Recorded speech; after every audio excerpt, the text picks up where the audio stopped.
Ladies and gentlemen, welcome back to Session 2 of the 2024 USAPL High School National Championship in beautiful Baton Rouge, Louisiana, hosted by SBD Apparel and A7. And hosted by the Cajun Prep Powerlifting team. It's been a wonderful session, a wonderful time for us thus far. We had 2 sessions yesterday. Excuse me, we just finished eating. One session today, and after this we have one more. So it's gonna be a completely full day of lifting. It's gonna have action all day. Today our weight classes up to bat are the women's 44 kilo weight class and the male's 75 kilo weight class. And just to show y'all, or just to put into perspective how stacked these classes are, there's 2 classes and 2 full flights for each, which is wild. Mm-hmm. The 75, it's mostly the 75 kilo division. Guess how many lifters they have? At least 30. 75. Ooh. It is absolutely stacked. Wow. That's wild. There's going to be a big battle for the title, for podium placings. It's going to be really fun. That's awesome. Really fun. Well, folks, just to introduce ourselves a little bit, if this is your first time on the stream, my name is Nick Stevens, a.k.a. Ganondorf on IG, USAPL coach, commentator, competitor, and newly minted referee. I'm joined by the one and the only Adriana Davis. I thought you were going to introduce me. Adriana Davis, also competitor, referee, commentator. If you follow me on Instagram, it's Adriana Davis. Super easy. Super easy, super simple. Adriana with an E. Yes. All right, in just a few minutes, we'll be joined by the owner and proprietor of White Toe Lifting Co., Yuli Muyad. He is currently in the bathroom, so he'll be back in just a few short minutes, but he'll be joining us for the first half of this session today.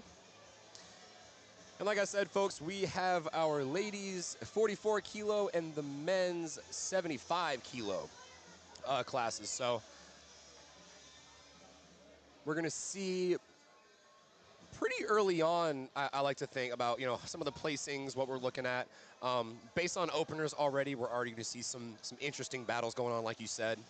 But let's get down to the action, folks. We've got Matthew Melson on platform 1. This is 358 pounds. Carson Machala is going to take 340. Oh, sorry, that was a good lift. Hayden Hopkins, is going to go 157.5 kilos, 347. And then on platform 3, Porter Mauney is going to go 380 pounds. And I believe that was a no lift for Porter, unfortunately. And all of the males you will see in this session are going to be in the raw 75 kilo division. So we're not going to be jumping back and forth between weight classes, just keeping it simple. And all of the ladies are going to be in the 44 kilo division. Are they raw as well? Yes. Okay, awesome. All raw lifting this session. Yep, last session we had a lot of equipped lifters. Great showing by some of our equipped lifters. We saw some amazing benches, the first 600 pull of the whole competition. Can't wait to see them tomorrow. All right, so folks, if you're just watching and this is your first time, really viewing powerlifting in a competition setting, let's go and talk a little bit about what we're going to be seeing on your screens. So just to orient you all a little bit to what you're seeing, obviously we've got the platform view at the front, and you can see our spotters and loaders and our referees as well. But if you're looking at the bottom left corner of the screen, we have the indication of what lift it is. So now it's squat. It's in nice big red letters. And then right below that, we have their age division. So all of our boys today are going to be in the varsity division. So they would have had to have posted a higher QT. So they're in their varsity. And then you see their age, their weight class, So they're 75 kilos. And then below that, you see their name as well as all of the attempts they'll have. And this will be true all throughout the competition. And folks, we're back. Look who's joined us today. Hey. Hi, everybody.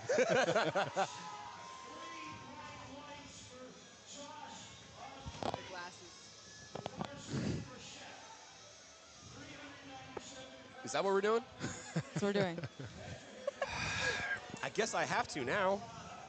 Ely, you got any sunglasses? Yeah, I got you guys. Love it, love it.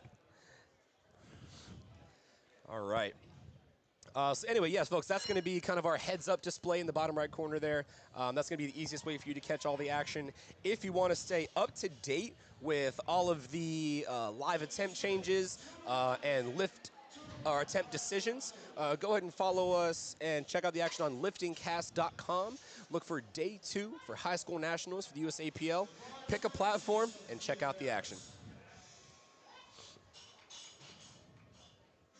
Now, all of us have competed in some form or fashion with the squat.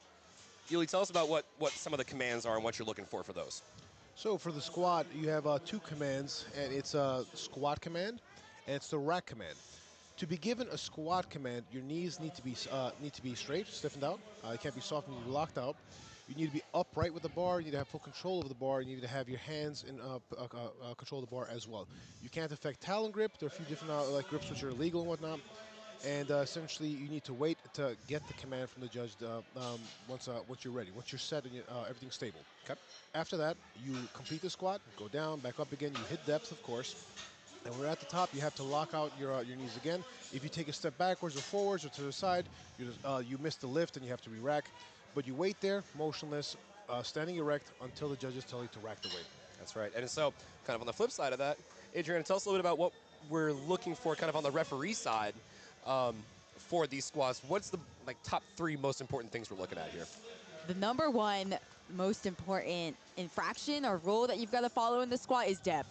So you've got to break parallel with the hip crease at the hip joint has to break parallel below the top surface of the knee. So that's going to be the most common infraction here. If you see lifters make a squat and you kind of wonder, whoa, why did they miss it? Like it looked good to me. It's usually going to be a depth call. The second one is probably soft knees. That's been a recent call that's been called more over the last couple years. Lifters will have their knees soft either at the start or the end of the lift. And that's kind of the 2 most common ones. Maybe the third is missing a command. That would be a yellow card. And we'll keep you updated on this too as we see missed lifts. We'll keep you updated on what we believe the infraction was. Of course, the judges have the best seat in the house. So sometimes, especially since we have the front view, sometimes the lift can look completely fine. And then it gets 3 red lights and you're like, whoa, what happened there? Exactly. Yep.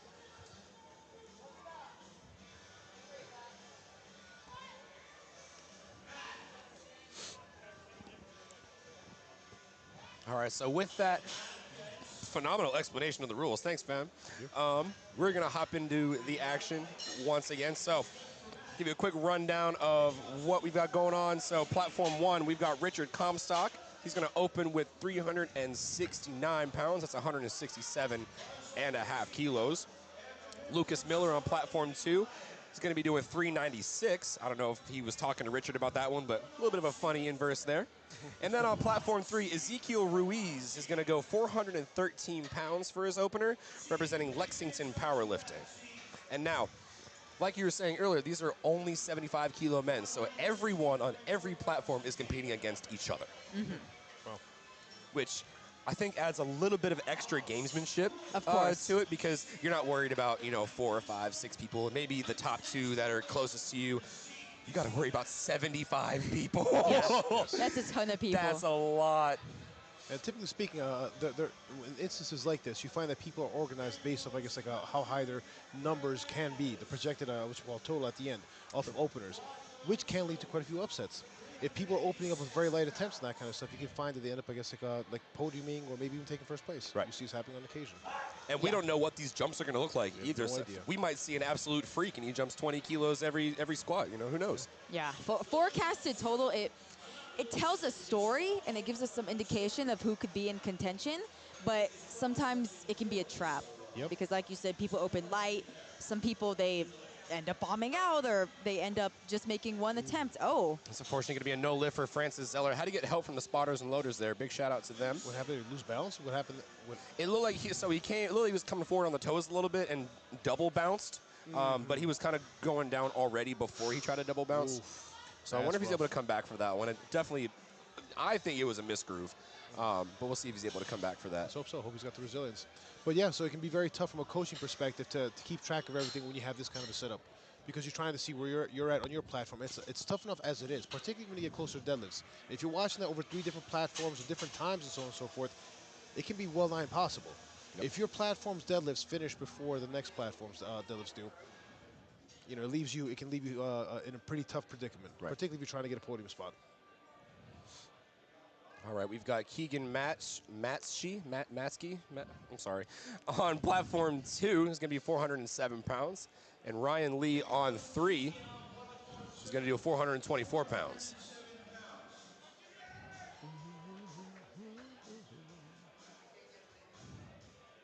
We need to make another column on the list for just AC/DC in general. I'm saying, Ryan Lee, respect the depth. That's going to be a good lift, no question about it.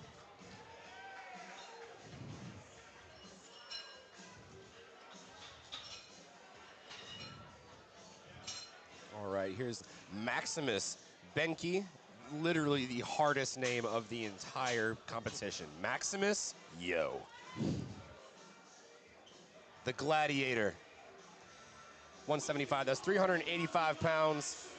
And that's 2 to 1. That is a good lift. So, folks, if you are watching the screen, you can kind of get an inclination of whether or not that lift was good. So, in the top left corner there, right next to the platform, you can see some screens. It's going to have 3 lights show up at the end of each lift. And like we were saying, you know, per the infractions, per the commands that you're given, you only need 2 out of 3 of the judges to consider it a good lift for it to be a completely good lift. Yes.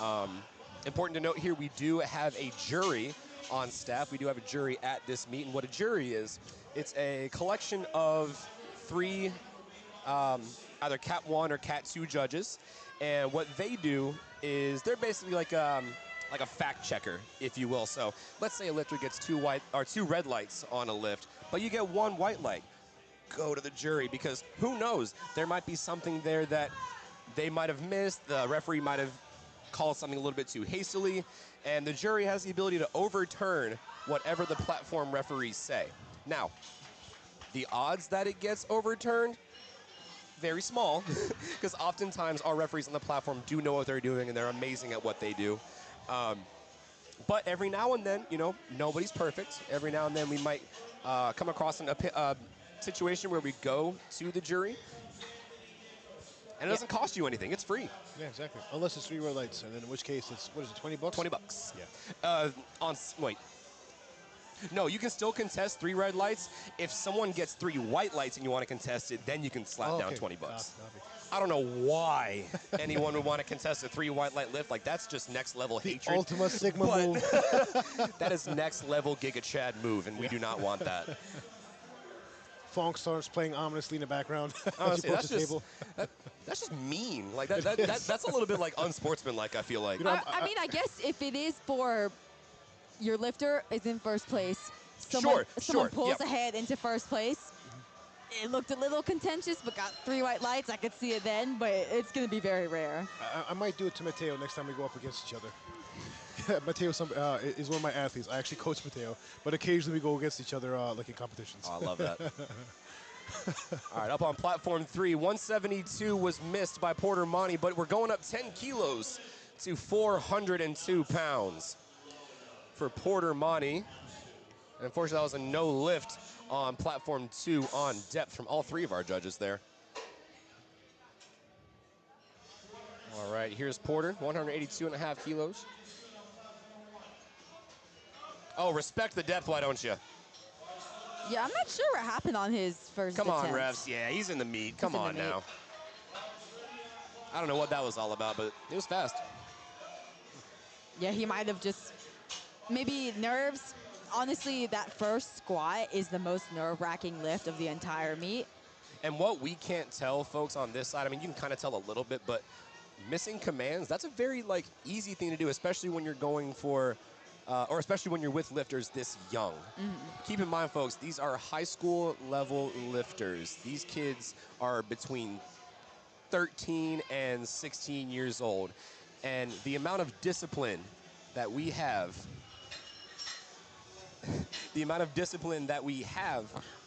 thus far going to the high school nationals is phenomenal. I haven't seen many lifts missed on commands.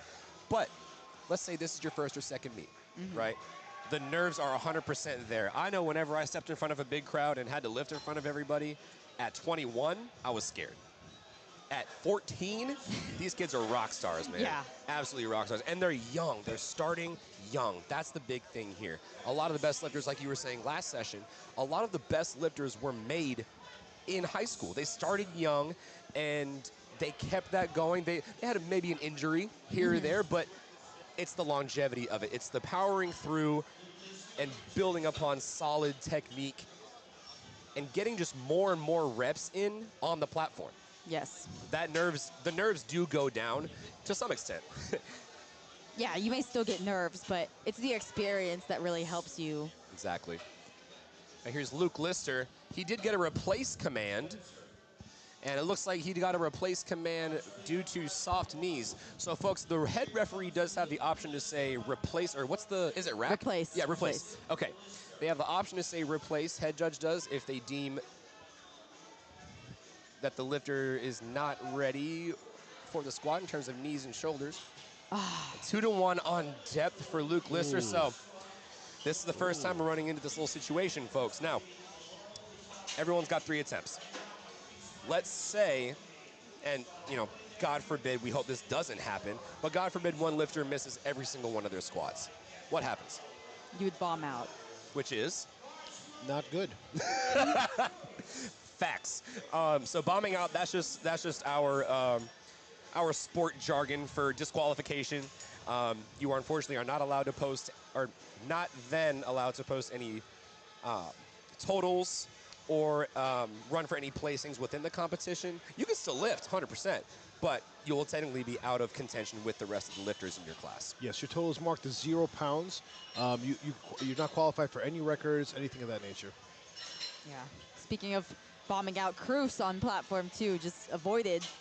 Not bombing out, but it's a little nerve-wracking when you miss that opener. You have to come back, make it on your second. And he went up 2.5 keys as well. Yeah. So Aggressive move. Now here's Matt Nelson, same deal, 2.5 kilo increase. No knee sleeves, what a god. That was clean. yeah, Yeah, it it looked was. clean. Let's see what he got. Gotta wait to see for There depth. it is. 3 Red whites. lights. Yep. Perfect. We usually have to wait to see the referee's calls just because we do have the front perspective, whereas depth is just much easier to judge from the side.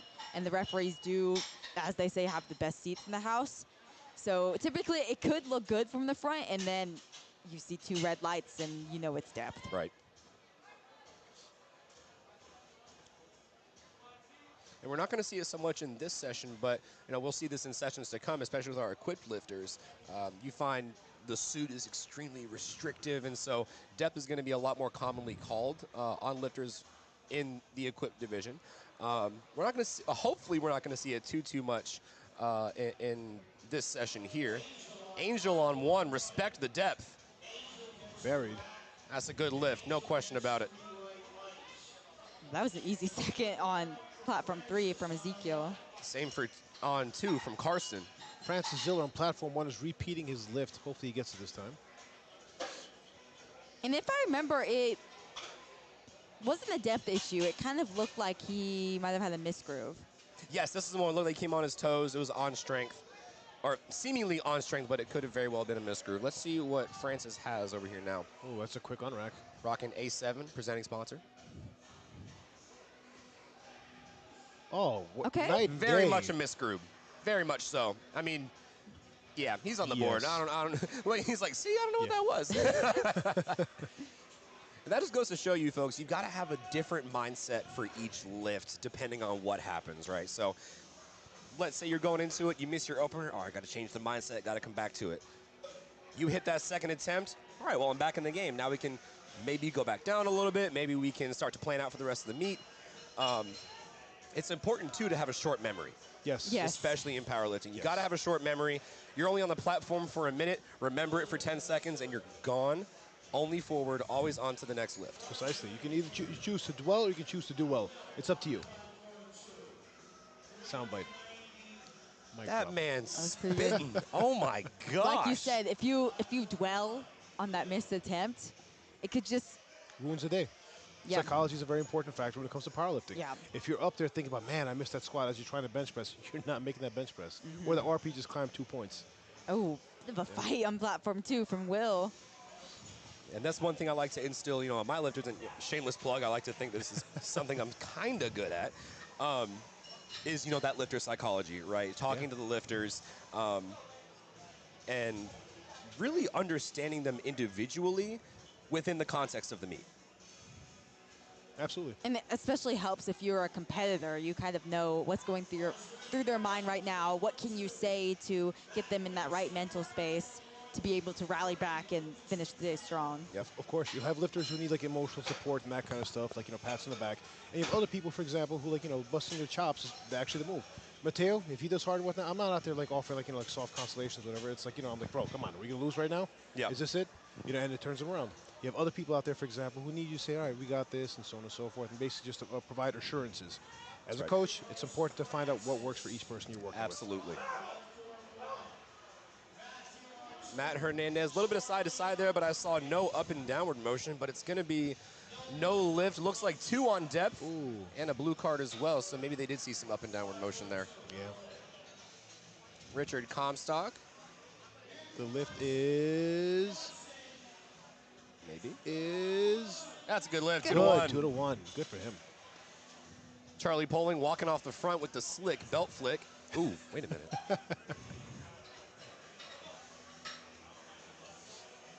Coming behind is Aiden Hildebrand on platform 3. That's 182.5 kilos, 402 pounds. And if you're going for this in the gym, that's 4 plates. And for a lot of kids, especially high school kids, that's a good milestone.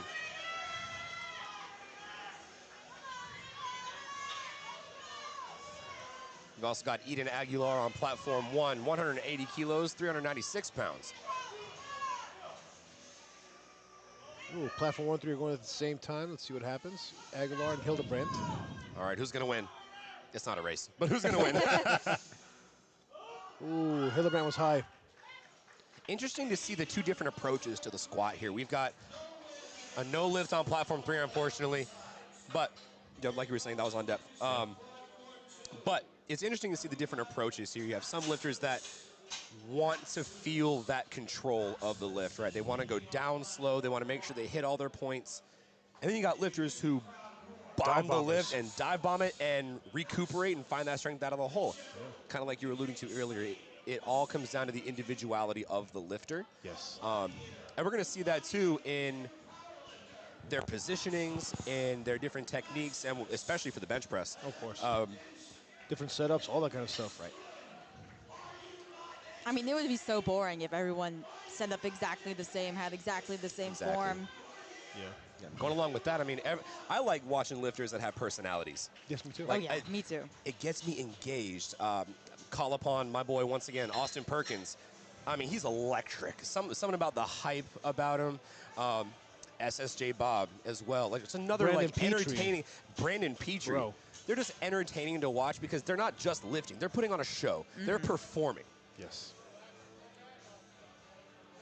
So again, back to what we were talking about earlier, I guess different setups and different forms. There is no best form. There is no best setup. Each person has got their own different method and mode and whatnot, and it's perfectly fine. One size is. Are they all wearing the same singlet? Yeah. Oh, no, it looks like Keegan's wearing a different one. Okay. Oh, wait. Dang, I thought he was going to be able to push through that. So close. He juked me.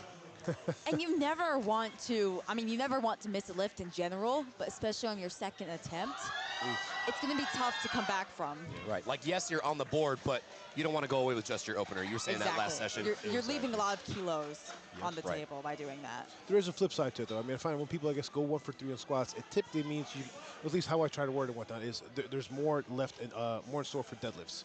You're less taxed and so on and so forth. Presumably. That's fair, and that's a good way to frame it for your athlete. Yeah. Like, we missed our opener, we got our opener, missed these last 2. That's fine. Forget about it. We're gonna come back. We've saved money in the bank for deadlifts. Yep. And the same thing happened yesterday with Andre. Andre missed his 3rd squat and whatnot. I said the exact same thing with him. He didn't believe it at first. Bench press was massive, as we all know, like world record.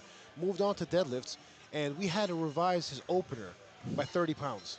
We had to jump up and whatnot because that's how good his warm's look in the back room. Right. He had an all-time PR on the platform and everything, and ended up taking 1st place.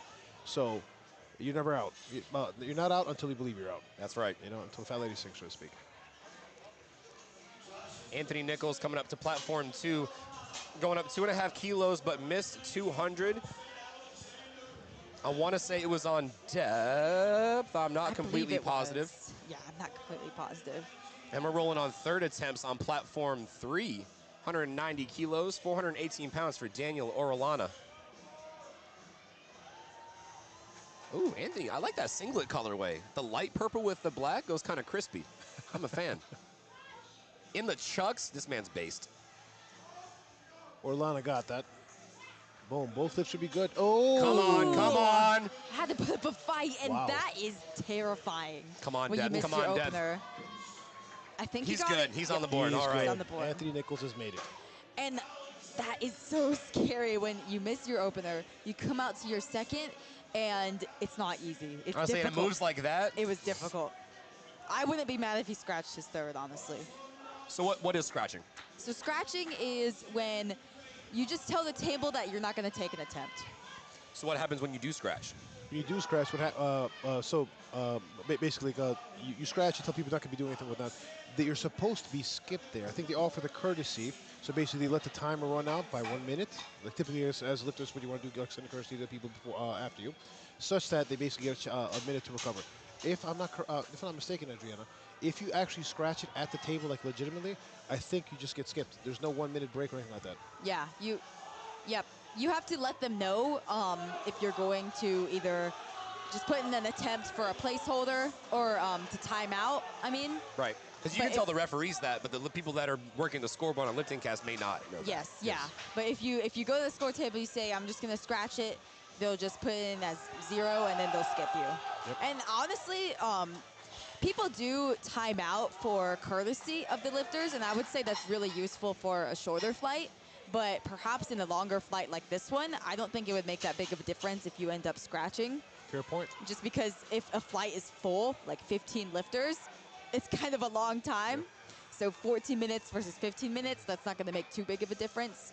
I've only seen this happen once, and I can't even remember the meet, but I've only seen it happen once where lifter didn't tell the score table he was scratching, so he still had his attempt up. He still had his 1 minute. He came out 5 seconds left and pulled and won. What? My goodness. That's On the his thing. third attempt, pulled it and won. What? And so, once you start the clock, they're technically not allowed to stop it because if they stopped it early, he couldn't have gone back out. Yeah. Wow, that's an aggressive move. Yeah. You And want to talk about mind games? Yeah. Brother. I've even seen where the spotters off, like sometimes if a lifter times out, they'll ask, oh, can we go ahead and load the next attempt? And the referees have to say, no, you have to leave it on the bar for the whole minute, just in case someone were to run out like that lifter did. All right, guys, let's turn our attention to platform 2. We've got Luke Lister, 155 kilos. This is make or break for him, guys. I think he's got the Life strength or for death, it. sink or swim. Is he going to get He it? buried it. Come He on, Let's refs. see what happens. I don't know. Borderline. Come on. Oh, 2-1. 2-1. Good. He Good. is in Good. the Thank meat goodness. barely by the skin of his teeth. Folks, I don't know if it's as stressful for y'all, but when we see 2 reds on a third attempt, or when we see 2 reds going into a third attempt, it's scary, man. Yeah. It's scary. And I mean, I can't even imagine what the lifters are feeling. Oh, man, all kinds of emotions. Love to see a turnaround, though. That's right. Now here's Harrison Bigda on 2, going to retake 175. He missed it on his second. I think it was for depth as well. Jason, 2-1, coming away 3 for 3 on squats. And Ryan Lee on platform 3, spitting, is going up to 205 kilos, so a small 2.5 kilo jump there. Here's Harrison on 2. I think it's That high. was the depth call, yep. Yep. I think it's 1 for 3. Oh, he it's got on. it. 3 white lights. 3 white lights. Excuse us. Hey, listen, Good for you. I'm going to preface. I like being wrong about these things. Yes. That's good. Oh, good. I'm going to preface and say, like, we do, like, Adriana's a lot more seasoned of a referee than I am. I just took my test, so I'm still getting there. I don't know if you're not a referee, are you? Currently through the process. I'm going through it, yeah. Oh, let's go. Yeah. Nice. So, Yeah. soon to be a referee. Getting back to the sport. But there's a reason we're not in the chair. There's a course. reason we're not in the chair right now. Because I mean, the big reason is we're not national level ref. You are actually. Yeah. Adriana's national level. So actually, I'll just talk about me and Ely. I mean, all of the referees, you have a good point. All of the referees, wow, that was a, that was a a big grinder. fight Holy from Hayden on platform 2. Wow. Yeah, good lift. Nice. But like you said, all of the referees on the platform today, they're all super experienced. Some of them have been in powerlifting for decades. At minimum, Cat 1 referees, and you have you have up to Cat 2 referees. Cat 2 referee, for example, is somebody who can actually call something a world record and that kind of stuff. So today is one of those days. You see them at national level events and that kind of stuff. And a lot of times they're on the jury as well. Yes, indeed. Yeah, so this is a very high standard that Yes. these lifters have to hold up to. Yeah. And I was gonna say, like, yes, these referees, like you were saying, they do have the best seat in the house. They're seeing it from different angles that we can only see from the front.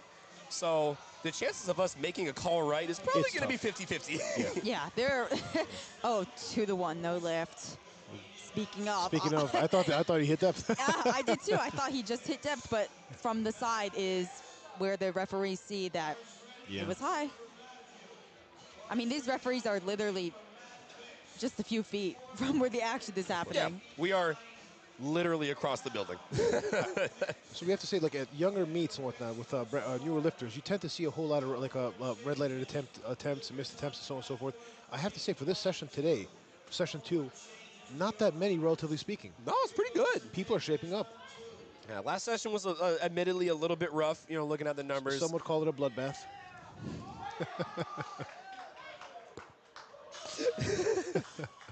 But, you know, comparatively this time around, we were seeing a lot more good lifts. I don't know if that's a testament to the coaching. Maybe I'm more inclined to say it's just the lifters themselves.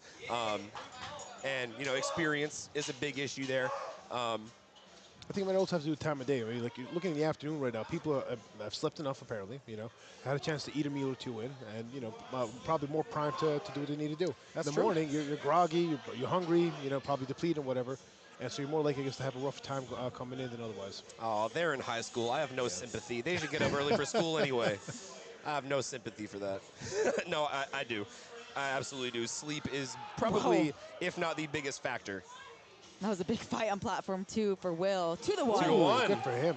Same for Charlie. Can he go? Oh, he yes, got he it. can. Does he get the Nice. lift? It's a good Yes, lift. he does. Let's go. Good lift. Love the celebration Love to see there. it. All right, folks, that's going to end our first flight of squats on platform 3. Going on a flight number 2. Starting off with Asher Rosenbaum. He's going to go for 380 pounds. And we're finishing up our third attempts on platforms 1 and 2.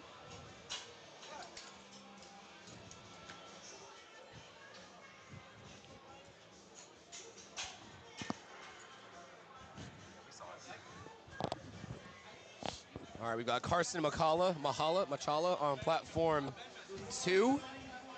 Listen, if I say all the pronunciations I think it is, chances are one of them's going to be right. You can't be wrong. Respect the depth. Karsten, 407 pounds, milestone lift, 3 Boom. wide lights. Got it. What's up? Hey, so more white toes. Am I loud? Can you hear that? Shameless white toe plug. Yes, we are we're actually sat right in front of the lifter entrance area, so we're seeing every single lifter, every single coach, commentator, volunteer, well, we're sitting here, but every single coach and all that passing through, so we might get a couple hays, couple hellos. Here's Dawson Searfoss. Just taking a 2.5 kilo jump there. Conservative, smart I move. think it's the right call. Absolutely. Didn't have another kilo left on that one. And we're good. Wow. All right, up next is Richard Comstock. Unfortunately, that was a no lift for Leo. But Richard's going to take the same weight. That's 402 pounds. Here's Joshua Cho. Oh, my. Bit of a rough opener. That was one of the... I know you're lying. I think it was pretty fast. I saw the last part of it. I just Oh, saw okay. basic- He dunked it in the hole. Oh, nice. He slam dunked it in the hole. Hey, convince the judges, and you're good. Second and third attempt, you kind of get a little bit of, leeway. See what happens on the second platform over here with Machi. Yeah, Retake missed his of second. Oh, Oh, yeah. it's just not there. Yeah. And all kudos to Keegan there for trying, for trying not to keep pushing for that. Yeah. I mean, like we were talking about earlier, you want to save as much energy as you can. You've got 3 attempts at 2 different disciplines after this. Yes. So if you know you're going down in the hole and it's not moving, Yeah. Just let the spotters let the take spotters it. Yeah. take it. There's no Or point. if you know for certain that it was a grind, it went up and down, you're not going to get it, you're halfway through. Some lifters will push through just for the mental win, but others, like you said, just let the spotters take it, save energy for deadlifts. Yeah. All right, we've got Maximus, the Gladiator, 187.5, 413 pounds. Can he find his way out of the hole? That's a good grab there by the spotters and loaders. Maximus will come away 2 out of 3 on squat. Lucas Miller on platform 2, 430 pounds. And John, I love you. I'm not going to attempt to pronounce that and disrespect you. Abdelmasai? Abdelmasai? And John is kind of in that fight for top 10 position, at Okay. least based on forecasted total. It looked like John just missed that lift. What did he miss it on? I'm not sure, actually. I believe depth. Depth? I'm not completely sure. We unfortunately don't have the color cards on LiftingCast, but I think it might have been depth. Oh, we don't have the cards at all? No. We just have good or bad lift. Oh, man. Normally you can see the thumbs up, different colors of the cards there. Yep. That stinks. Aguilar. Come oh, on, it's a Eden. fight. Come on, It's a Eden. fight. Let's get it. Come Oh, on, my Eden. goodness. Look at him. He's What saying, a battle. Yeah. Yeah. Yeah, Come 3 on. white lights. Wow. Excellent selection. Wow. Talk about knowing your lifter. Yeah, that's tough. I mean, Shoot, anyone. if that was my lifter, I wouldn't even know if they would have followed through with that. Wow. I mean, anyone can go 9 for 9. You take the bar. Yeah, I know. But it's different trying to go 3 for 3, 9 for 9, while getting the most out of your lifter that you can. That's Yes. right. Anthony Nichols, good on the way up. 2.5 kilo jump. I don't know if he got deep enough there. Fortunately Unfortunately not. not. 3 red Oh. lights, unfortunately. 1 for it to be on squats. I'm glad he's on the board. Yes. At least. Yes. Now here's Gabriel Prince. Is he rocking? Oh, yeah. Didn't know what that logo was. But here's Gabe Prince. 3rd attempt. I wonder if it was high enough. I think he's good. I think Based he's on in how the depth clear. calls today, you never know. Let's see, and we're That was a good. good lift. Wow, It's in. at least 2 lights. 2 white Yeah, Like lights. I said, it was folks, a you little only need 2. untidy, but he gets it. Hey, messy don't matter as long as it's there. Exactly. True. All right, Vincent Evelyn on platform 2. Even 10 kilo jumps all the way through.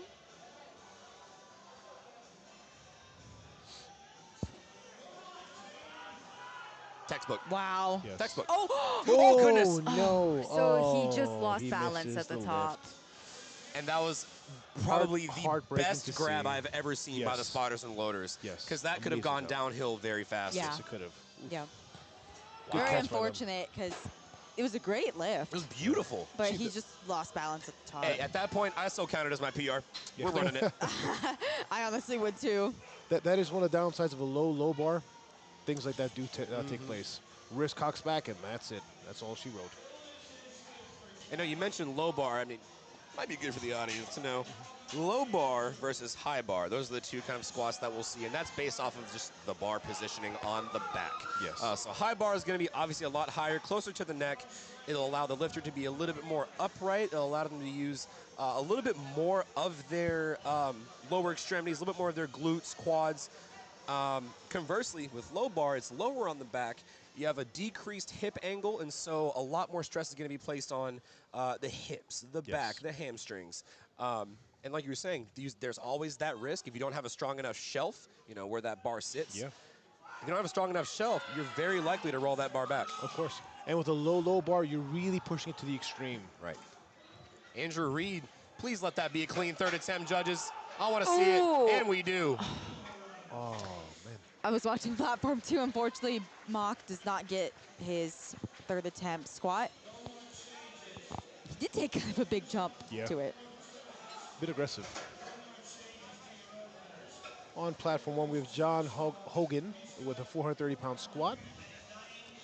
So And far, on- 2 for 2. And on platform 2, we're gonna have Joshua Stork. Missed his second attempt. I don't quite remember what it was. Probably either depth or just a misgroove. So Oh. hopefully he can hit this. Josh Matthew- does not make it. Matthew Josh doesn't make Acevedo on 3 blew up that opener. it. Nice. Love to see it. Let's see what Joshua Stork's got here with 496 pounds. You a guys, 5-plate date. Yellow Thick Road, Strength Through Cinema is behind me, stretching out my shoulder, and it feels so good. Shout out, Michael. It's going to be close for Josh. Let's see if Shout he's out, got Michael it. Gagne, Strength Through Cinema. Oh, Josh misses it 2 to 1.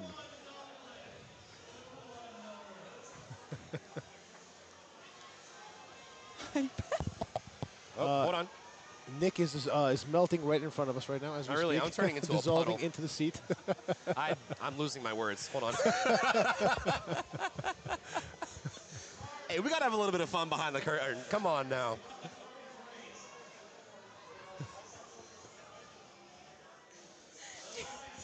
All right, here's Carter Zales on 1, 205 Ooh, that's kilos. a good fight. And then Elijah on 2 is going to round off our opening attempts for our second flight.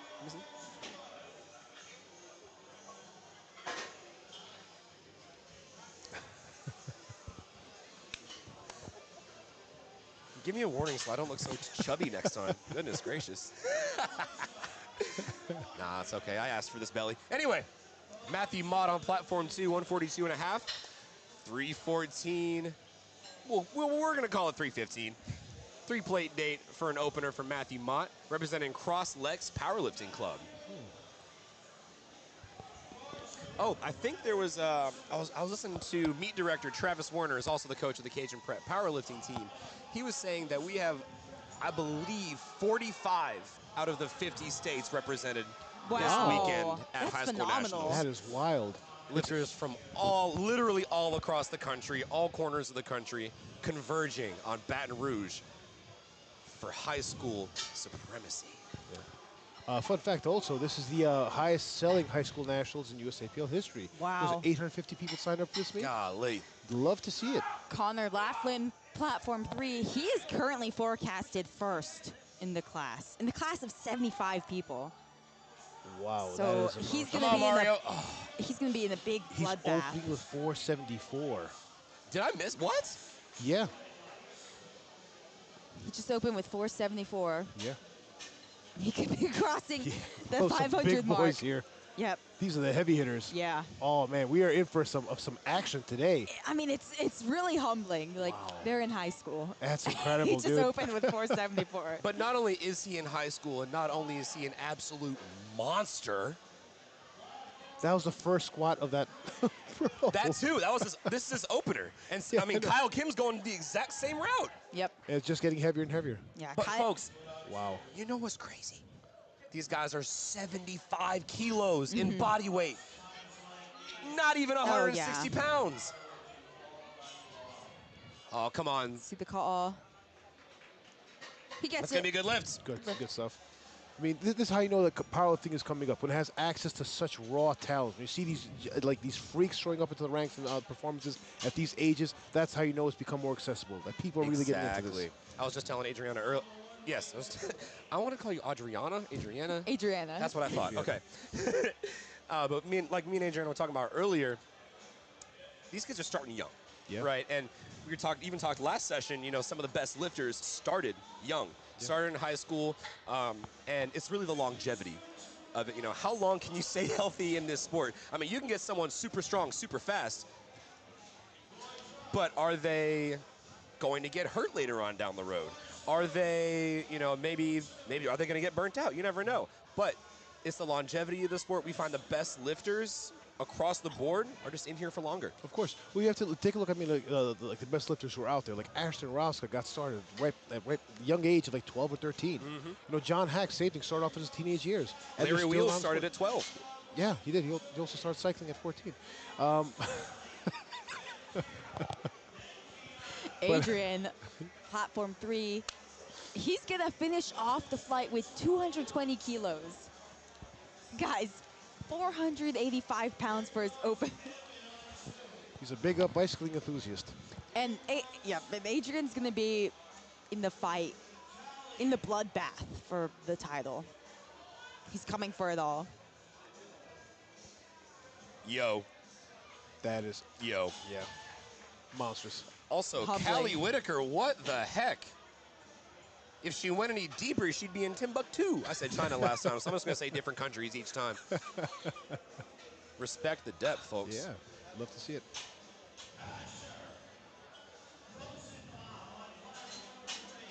I'm impressed by these squats. Wow. 220 at 75 kg. High school. This is going to be some battle That's at like the 3 end. times body weight, no? Bro, look at the deadlifts. This is going to be incredible. I'm really looking forward to what happens here. Let's see. I'm trying to look and see what Adrian just put in. We're still getting that update here. Looks like Nolan and Kyle, they put in 235 and 222.5 respectively. Nolan going up 15 kilos to 235. So we will see him out on the platform with 15 kilos heavier than the last one. That's 30 pounds, folks. Actually 33, technically. That's a big jump. So another thing you find happening is you have bigger jumps in these attempts as the weights get heavier. If you're a 500-pound squat or whatnot, you're typically taking bigger jumps yourself. Right. Like me, for example, I'll open up at something like 606, and my second attempt may be 660.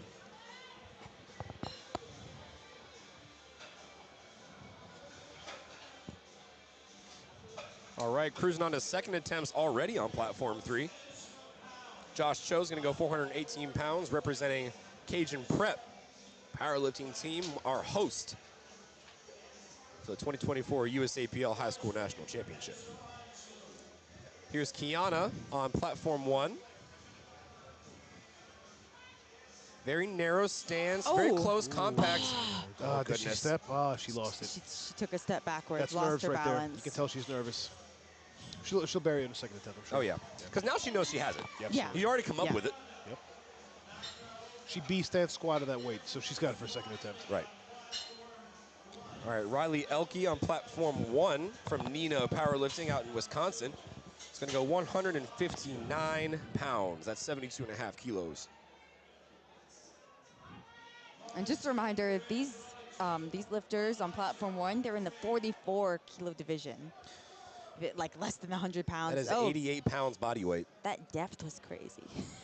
And Riley, currently forecasted second, could be in the fight between her, Allie, Kiana, Jasmine. It's really anybody's game. Yeah.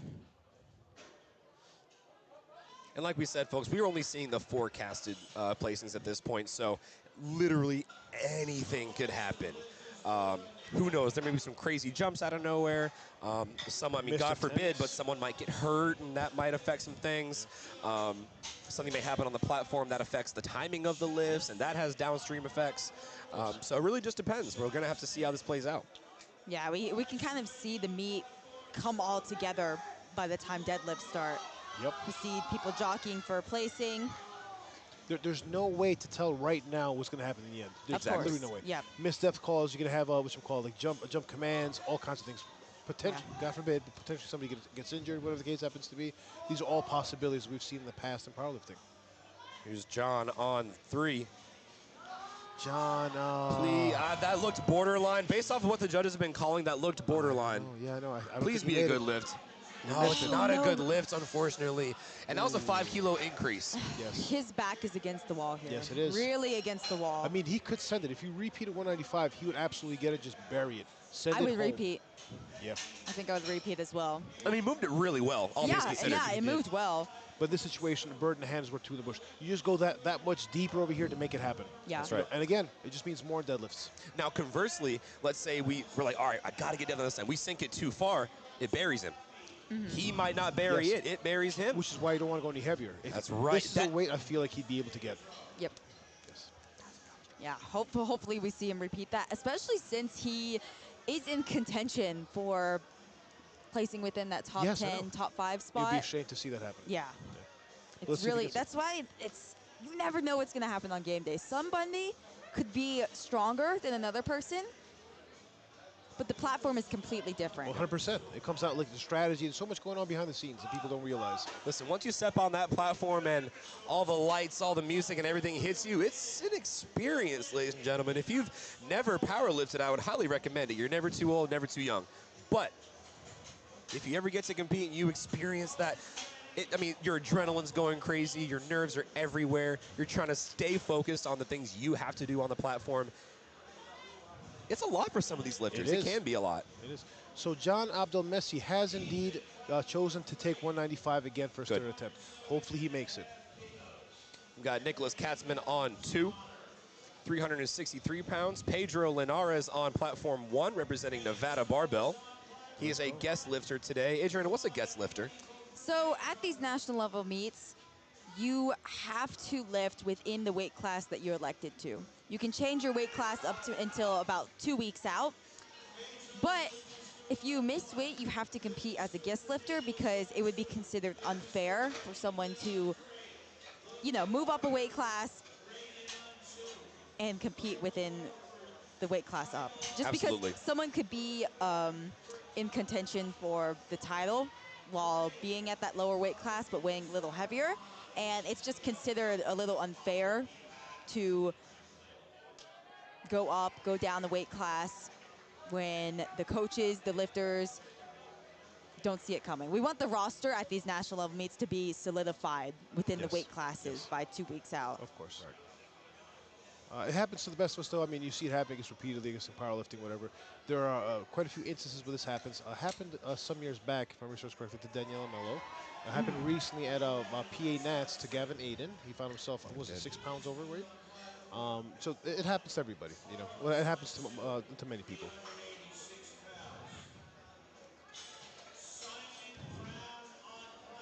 That's a good lift. Oh, nope. I'm up. I'm watching Platform 2 exclusively now. Carlos Hernandez with my favorite setup of all time.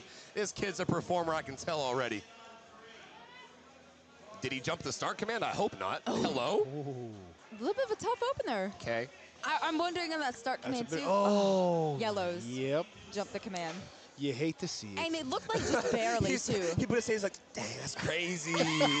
The way he put his hand behind his head, he's like, dang, all right, I guess. I mean, honestly, sometimes if you know that lift was a little close, it might pay off to kind of play it off like, oh, I'm going to make the lift. Like, you look at the lights like, I'm going to make it. Or you celebrate a little bit early. Try to convince the judges. Oh, I love when the early celebrations before a missed lift. I mean, you don't see it often. Hopefully, we don't see it here. But when they come across, they're nothing but funny. Oh, that's my favorite thing to see.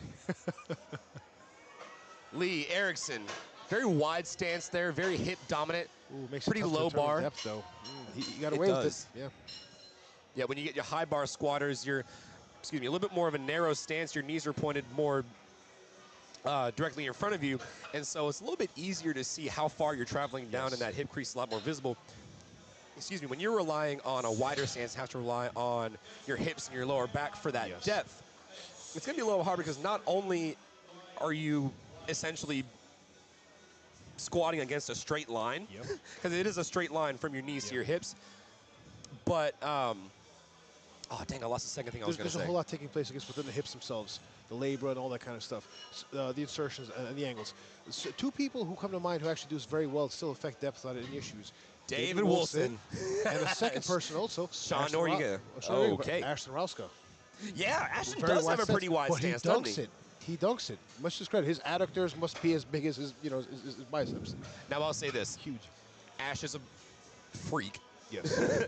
A literal genetic mutant. Yep. But kind of like we were talking about earlier, different strokes, different folks. Yeah. Here's Heidi Herber. Let's see what she's got here. It moved well, but wasn't low enough. And good grab by the spotters for Connor. She got it. Ooh, for Connor, he missed that, right? He did. That was on weight, on strength. That's a pivotal miss. And Connor was one of our ones that's got one of our highest. First right now.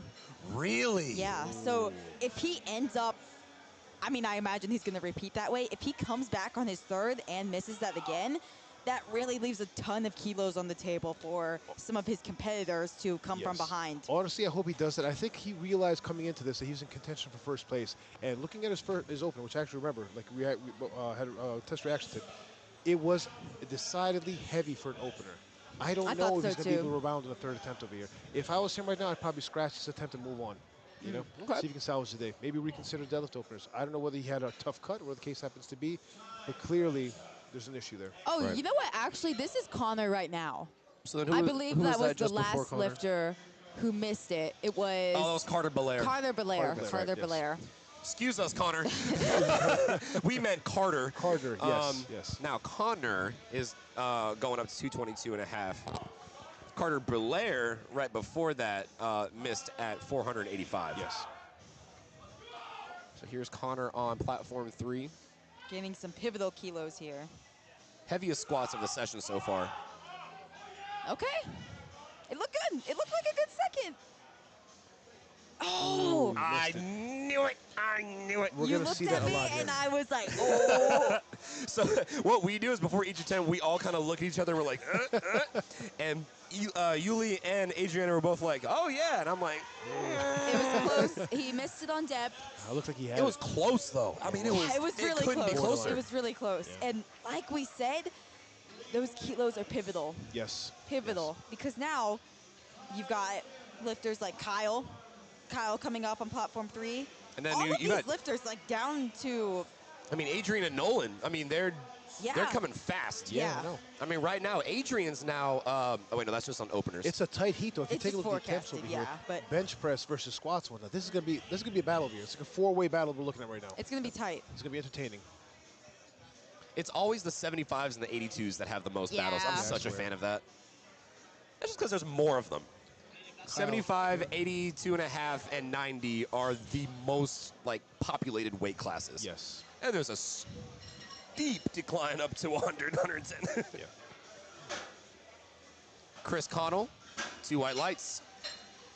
Platform 1, Kiana missed her opener, and I remember this one. It was, she came up with it, and it was a little tough, and then She had to step back. yep, she took a step back, and she needs to make this. There's also a little bit of a battle going on in the 44s. It's not as deep as the 75s, but Kiana... It's not that deep. Yeah, it's not that deep. But Kiana could be in contention for a podium finish, potentially for first place, but she has to make this lift. Also want to say here, Kyle missed 222 and a half. So far, everyone's still on the same playing field. Oh, yeah, right. Come But on, now- Kiana. But now Adrian... On the board. Adrian, platform 3, 232.5 kilos. What is that? 512 That pounds? is officially our first 500-pound squat of the day. And like you said, Wow.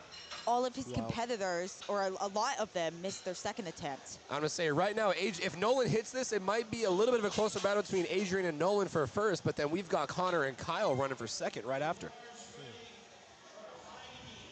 See what happens. There's a whole lot of lifting left. Absolutely. Bench press, I think, is going to be the deciding factor because we're looking at Nolan open very heavy on squats, but there's like a 20-kilogram discrepancy when it comes to bench press between him and the others. Okay. So Nolan's what we would say a squat specialist. Yes. Essentially. That's my boy. Yeah, this is a big squat for him. Subtotal 235 kilos. Ooh, that's an awkward walkout right there. I hope he gets it. Come on, Nolan. Find it. Dunked it. Oh Wow. my goodness. Wow. That looked like a good second. That was Yeah. a beautiful second attempt a la Ray Excellent. Williams. Ray Williams has probably the shakiest on racks I have ever seen in my life, but then dunks it. Come on now. Nolan Daniel, beautiful job. show. Jasmine on platform 1 in that 44-kilo battle for the podium, possibly first place, 82.5 kilos, just a bit under 2 times body weight. I don't know if that's Jasmine depth. Brazeau. Nah. Oh, wow, Oh, 2-1. Okay, All right, we'll take it. it was close. Yeah, I know. I might be a little bit biased here. I think there might be some...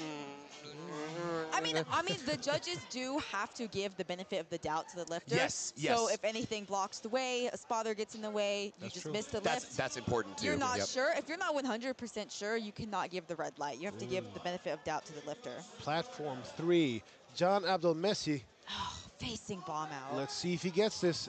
Let's see if he gets this. He's making a wise move, repeating the attempt. I hope he's got this. Hope he's got it too. Just send it home. Send it home. Just stand up with the weight, man. Ali see- on platform 1.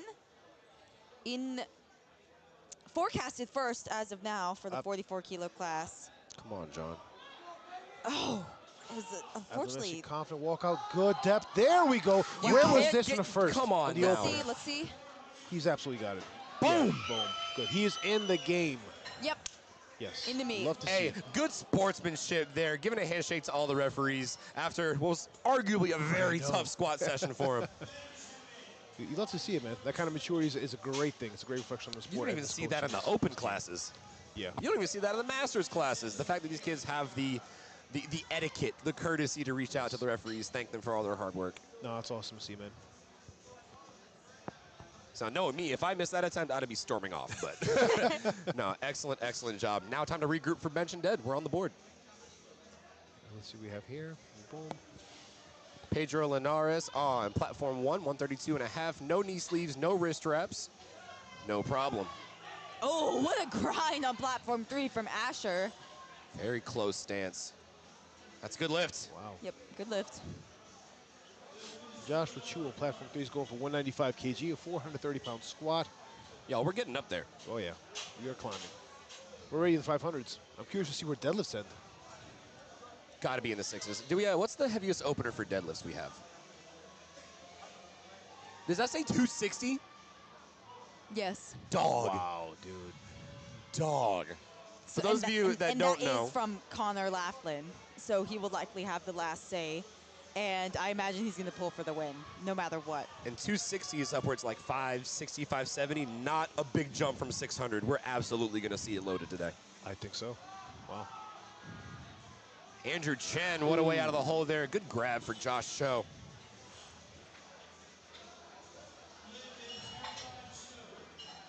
We've got Dash title coming up on platform 1, 75 kilo weight class. Elijah Sorensen on platform 3, 435 pounds. Some big lifts today, 75 kg. And again, folks, these, like you said, this is a 75 kilogram weight class. So these folks are just barely 160 pounds, just barely. And to be able to put up, mid 4s, 500s on squat, we're talking double, almost triple body weight here, folks. Yeah, I mean, looking ahead, we're going to have 3 third attempt squats Probably over higher- 500 pounds. Yes. One of them over 550 pounds. That's going to be fun to see. Elijah Sorensen makes his way up. 197.5. Looks like a good lift to me, and is. Nice, good job by him. Eden Sai, 463 pounds. So he missed that second attempt, Eden did. Missed his second attempt, 207, went up 2.5 to 210. Bold see. strategy. Nicholas Katzman on 1, representing Whitehall Powerlifting. He had a ton of lifters yesterday. They have a big old team. He's going 170 kilos, and Very Simon narrow Brown stance. on 1. Ooh, dunks it. Ooh. He's probably got 2.5 keys at most for his third. I would I assume so as agree. well. The issue with a narrow stance like that, in fact, the upside first is the fact you get that much more out of your pop out of the hole with a static stretch reflex. The downside is what happens is you lose back tension in the upper back. Yep. So that's where you typically tend to fail, towards the latter portion of the movement. Eden Sai. It's going to be out to. Oh, Yep. just not there. 1 for 3 on squats for Eden Sai. So far, knock on wood, no. Wait, I'm not even going to say that again. Scroll up a little bit. Okay, so far nobody has bombed out. I said that last time and I was very wrong. So thus far nobody has quote unquote bombed out. Nobody's been disqualified. We've still got one more attempt.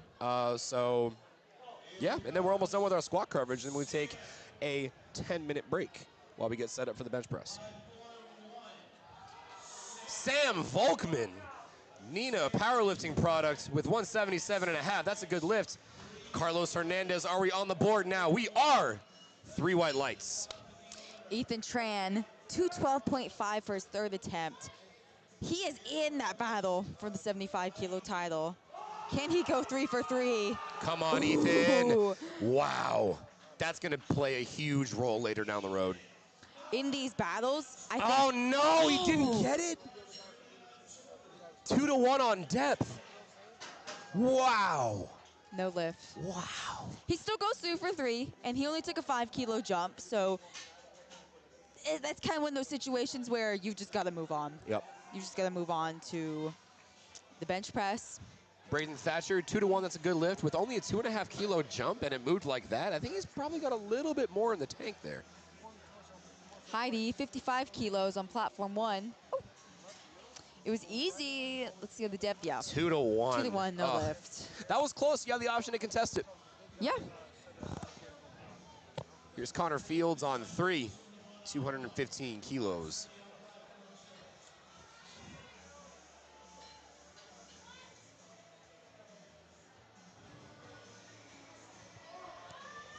Ooh.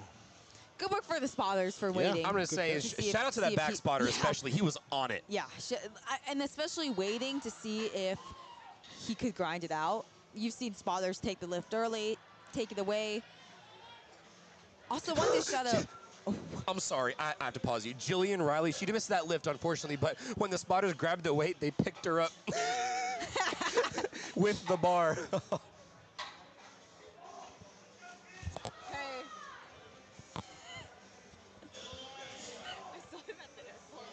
I was like, oh, is that one of the lifters?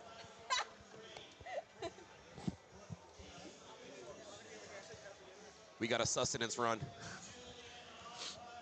All right, Carter Belair. We did miss 220, so we're going to go for that again. This is still 485 pounds, ladies and germs. Yeah, big lifts here. I mean, so close to 500 pounds, and we're going to see a couple over 500 on platform 3.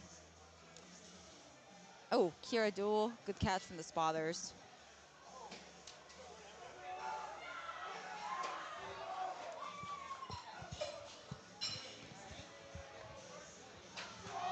All right, Callie Whitaker on platform 1. I think that was that a no lift for Connor, Carter Belair? No, he got it. Oh, nice. And he had a good celebration.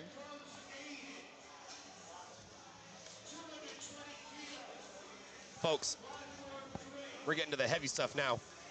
Aiden Calkins on platform 3, 485, and then right behind, something silly. Was that a good lift for Callie? It was. Yeah, How do we feel about the cucumber lime Gatorade? it's not good. Oh, wow. Heresy. Is that a good flavor? You like the cucumber lime? I love it. It's my favorite. I swear by this. I think this is performance enhancing, to be honest. Oh, shoot. All right, I've actually never tried it, so fun fact, you're going to get a It's not live good. taste review Ooh, let's see from what happens here. the Sip Daddy of the Sip Squad. I haven't done a Sip Squad review in a while. Oh. Yeah, I'm gonna Getting a live reaction from Nick here. I'm gonna hand mine over to Strength Through Cinema if he wants to take it. It was not good. It's And not what's his good. reaction? It's a complex flavor. So bad. It's To weird. be honest, It's weird. the lime saves it. Yeah, the lime Because it was saves just cucumber, oh, I'd be crying. But the lime kind of saves it a little bit. Do you not like cucumber water? What is this? Cucumber water, come on now. What, are we healthy?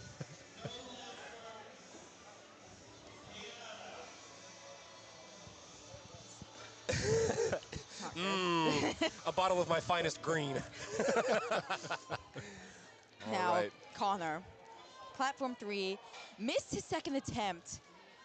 And I believe it was on depth. It wasn't a strength issue. Connor is leading the way in terms of forecasted total.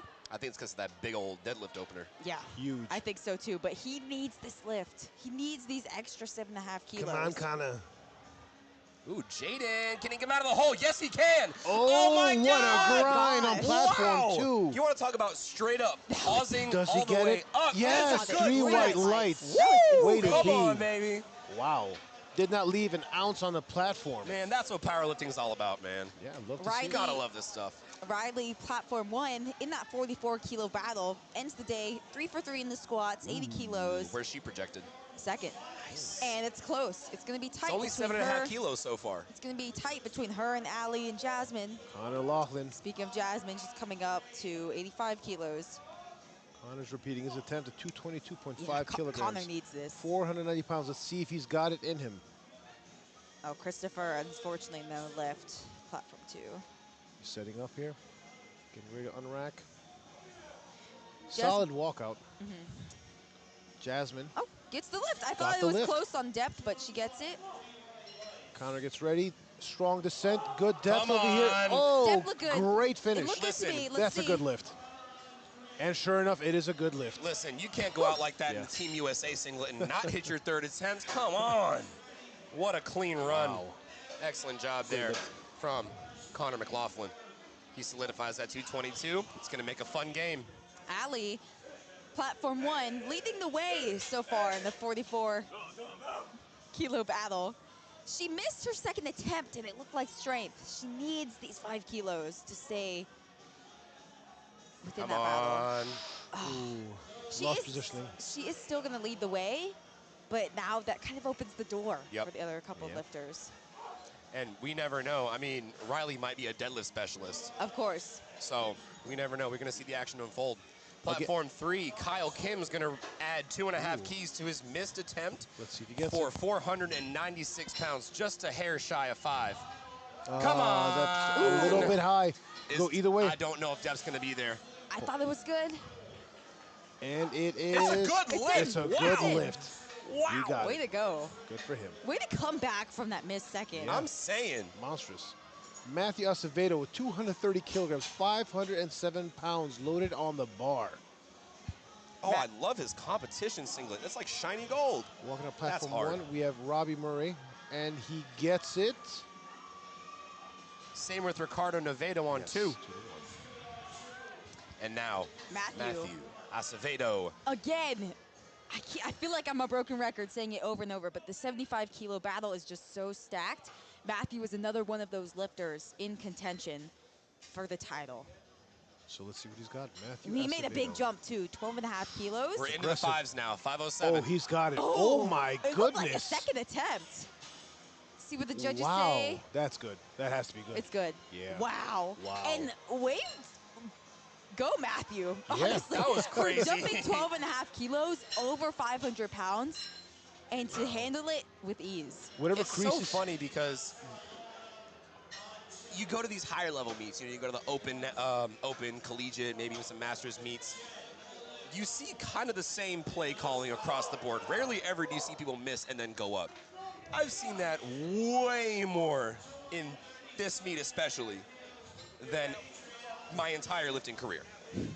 I think it may have something to do with also, I guess, just the kind of coaching that's out here and the kind of like lifting that people do. With equipped lifting, you're more likely to see that happening. And I think there's a whole lot of overlap between who's lifting raw right now and the coaches who deal with That's true. That's See, what I was that's a wonderful insight. Adrian not able to find his way up. That's going to be a no lift. That shakes some things up, ladies and gents. Yes, it does. Wow. Because Adrian right now just dropped to oh no, Connor's still ahead. Never mind, he's been in second. But they're Nolan tight. Daniel, 556 pounds. 7.5 kilos spread there from Wow. Connor to Aiden. Where's my boy Nolan at? Dude, Nolan Daniel, dude. he's sitting at 6th right now, unfortunately. But he's a little bit of a squat specialist here. 252.5 kilos. Yes, his bench press is what holds him back. If memory serves correctly, I think he's 102.5 or something. for Yes, bench. yeah. His bench holds him back low, but That's this my is boy, still, just like me. this is a phenomenal squat. It is for 75. 556 pounds At his for a age? 75-kilo lifter. Ooh, he Oh just my got that He's start a big command. boy. Find your way. Oh, goodness. Just Oh, too much. So close. That was a made- run and a half. Yeah. We kind of see that when these lifters make these huge jumps. I mean, he jumped 17.5 kilos. It's very risky because Especially if that's not something you've hit in the gym before. Exactly. Or jumps that you're used to making. yeah, and he only jumped 15 from his from his first to second attempt. So jumping 17.5. That's aggressive. I think he would have had a 15 kg jump. The 17.5 is what put him over the threshold. That's what held Yeah, him it was back. right He was there at the turning too. point. It was right there. That's kind of the thing with these huge jumps from second to third. You are taking that risk of potentially leaving all of those Yes. kilos on the table. I mean, Yes. I imagine if he jumped 10, 12.5, 15, he could have got it. Now he's missing out on all of that All that's by lost. jumping 17.5. I think there's a time and place for deadlifts because the name of the game for deadlifts, for the most part, particularly if you're a conventional deadlifter, is to remain fresh enough to be able to hit that third lift. So you want to take like a small jump between first and second. Second is like a primer. Second to third is like actually where you're making things happen. Squats, that's not necessarily the case. If you all of a sudden are faced with a incredibly, that much disproportionately heavier load on your back, it's going to throw you off. 100%. And you kind of see it here. I think it was there. Positioning was lost just a little bit. Something felt amiss, and that's all it takes to end the lift. All right. Well, folks, that's going to be all of our coverage for the squat on platform 3. We're going to take a 10-minute break as we get finished set up for the bench press. Let's see what time we got. It is 2:30 in the afternoon, well past lunchtime. Y'all should have been eating already, but don't want to get too full before dinner. Go and grab you probably a bag of Doritos. Stay hydrated. We'll see you in 10 minutes. Sit back and relax.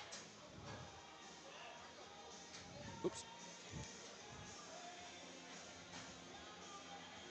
And folks, like I said, I mean, we're carrying on the action. We're done with with squat on platform 1 as well. So you guys, y'all are a little bit different than platform 3. For you guys, I want y'all to get a bag of Fritos, okay? A bag of Fritos and some milk, because I know y'all have enough calcium in your diet.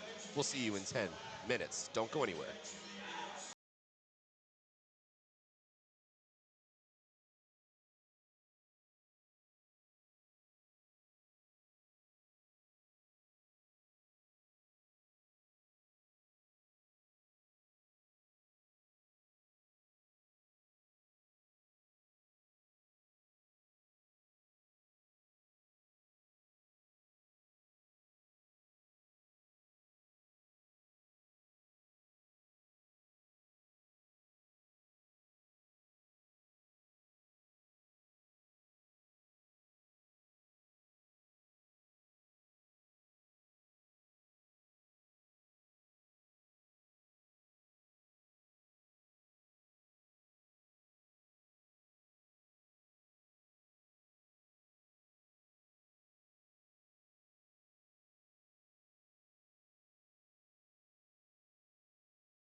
Test 1, 2. Ladies and gents, we're back for bench press on all 3 platforms. Platform 2 is just getting started. We're getting them opened up. Hey, welcome back, friends. All right, so we've got the bench press going on. This is our second lift of the day. What do we want to talk about first? Do we want to get into, well, actually, wait. We're not going to talk about nothing. We've got a new co-host. Who are you? Hi guys, my name is Kevin Serrano. I am competing next week at Collegiate Nationals, and I'm here handling and commentating at High School Nationals. Absolutely, absolutely. Just doing the business of powerlifting. Just having fun. Too many hats. Oh, yeah. Most of the people that are truly involved wear like 6 or 7 different hats. It's pretty funny. But yeah, so we're getting into the bench press. Adriana, talk to us a little bit about what the commands are and just what the commands are. So in the bench press, you've got 3 commands: start, press, and rack. And that's kind of what makes bench the most technical lift or most complicated lift out of the 3, just because there's a lot you have to look for. There's a lot going on.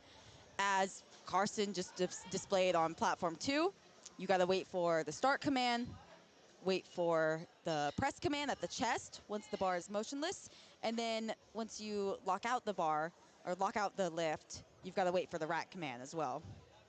Yep. And so, Kevin, you're competing. As a competitor, what are some of the things that you try to focus on when going into the bench press? One of the main things that I try to focus on in the bench press really is a lot of the technicalities that would disqualify a lift. For example, there's several standards that you have to hold when doing the bench press, such as your feet remaining flat on the ground, your butt staying in contact with the bench, and making sure that you're pausing and training to the standard, right? So as long as I'm focusing on those 3 things, I know that if the strength is there, I'm going to get the lift. Absolutely. And we're going to take y'all down to the action on each of the platforms. So platform 1, just to catch y'all up to date, we're actually well into our opening attempts on platforms 1 and 3, but we are just starting on platform 2. We've got Andrew Reed with 102.5 kilos, 225 pounds on platform 1. Platform 2, Lucas Miller is going to take the same weight. Actually, I believe that was a good lift. Now we're on to Hayden Hopkins, 237 pounds. And then on platform 3, we've got Tyvon Nichols. He's going to go 259 pounds. That's 117.5 kilos. Once again, folks, everyone or all of our men competing today are in the 75 kilo weight class. So everyone on every platform is competing against each other, which makes it super, super interesting in terms of the different battles we can see, the different jockeying for placings as we get down to deadlift. Yeah, if you're just joining us, the 75 kilo division has 75 lifters in it. Wow. So it's going to be, it's a deep class. It's going to be a big battle. And we're going to see it unfold here. So far, we've had, I believe we've only had 3 folks bomb out thus far today. No one in this session so far, knock on wood. Let's see, looks like a good lift on platform 3 for Alexander. Moving on next to Charles Kim, 281 pounds. It's a big opener on platform 3, 281 pounds. Shoo.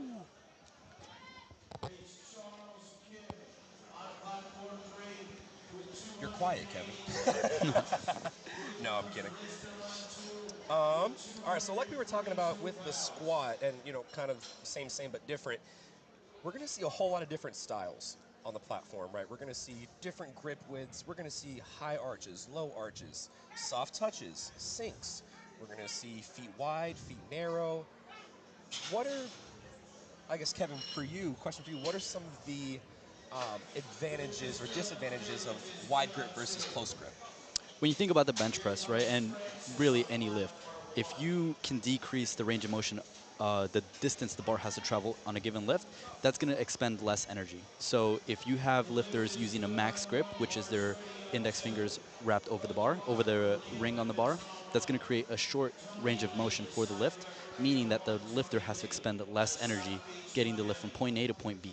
So that can be very efficient for a lifter, or if lifters have a closer grip, that just means that they would have stronger triceps or just utilize different muscles to get the lift up. Right. And you can kind of start to see once we get into the end of our openers and into our second attempts, you can start to see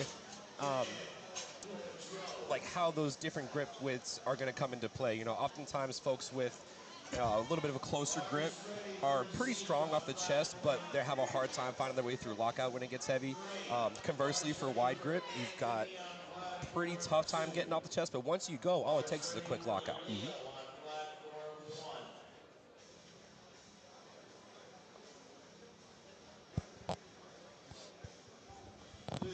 That was a good lift on platform 1. Coming up next, Mario Khalil, 242 pounds. Anthony Nichols on platform 2 is going for 242, and that was a good lift for Ezekiel on 3. We're starting our second attempts on platform 3 with Porter Mounty, 102.5 kilos, 226 pounds. And now Anthony Nichols on 2. Did he? I think he made it, didn't he? He Yep. made his opener attempt. Okay, that's what I thought. And hopefully he's going to have a better meet going forward. He only got 1 squat. So typically when that happens, it's really great to see lifters come back, hit 3 for 3 in the bench, 3 for 3 in the deadlift, end off the day strong. That's right. And sometimes it takes adjustments, like lowering your opener, just taking attempts that you know are going to be there versus kind of reaching for third attempts.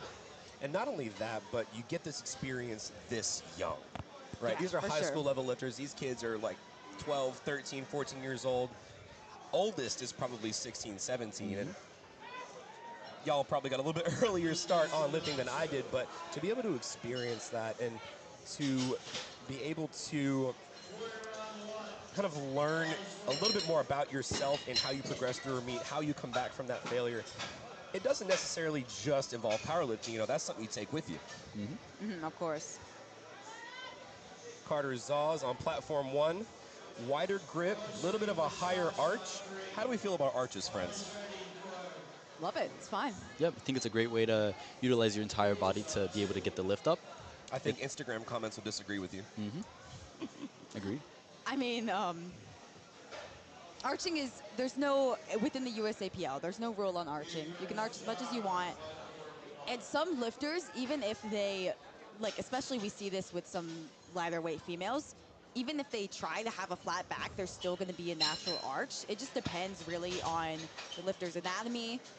Maybe they have a sports background in like gymnastics or something like that, where they're just naturally more flexible than other people. And I mean, powerlifting's about lifting the most weight that you possibly can within the rules. And the main thing to understand is that the USAPL sets a rule book. It says rules and specifications to perform the lift.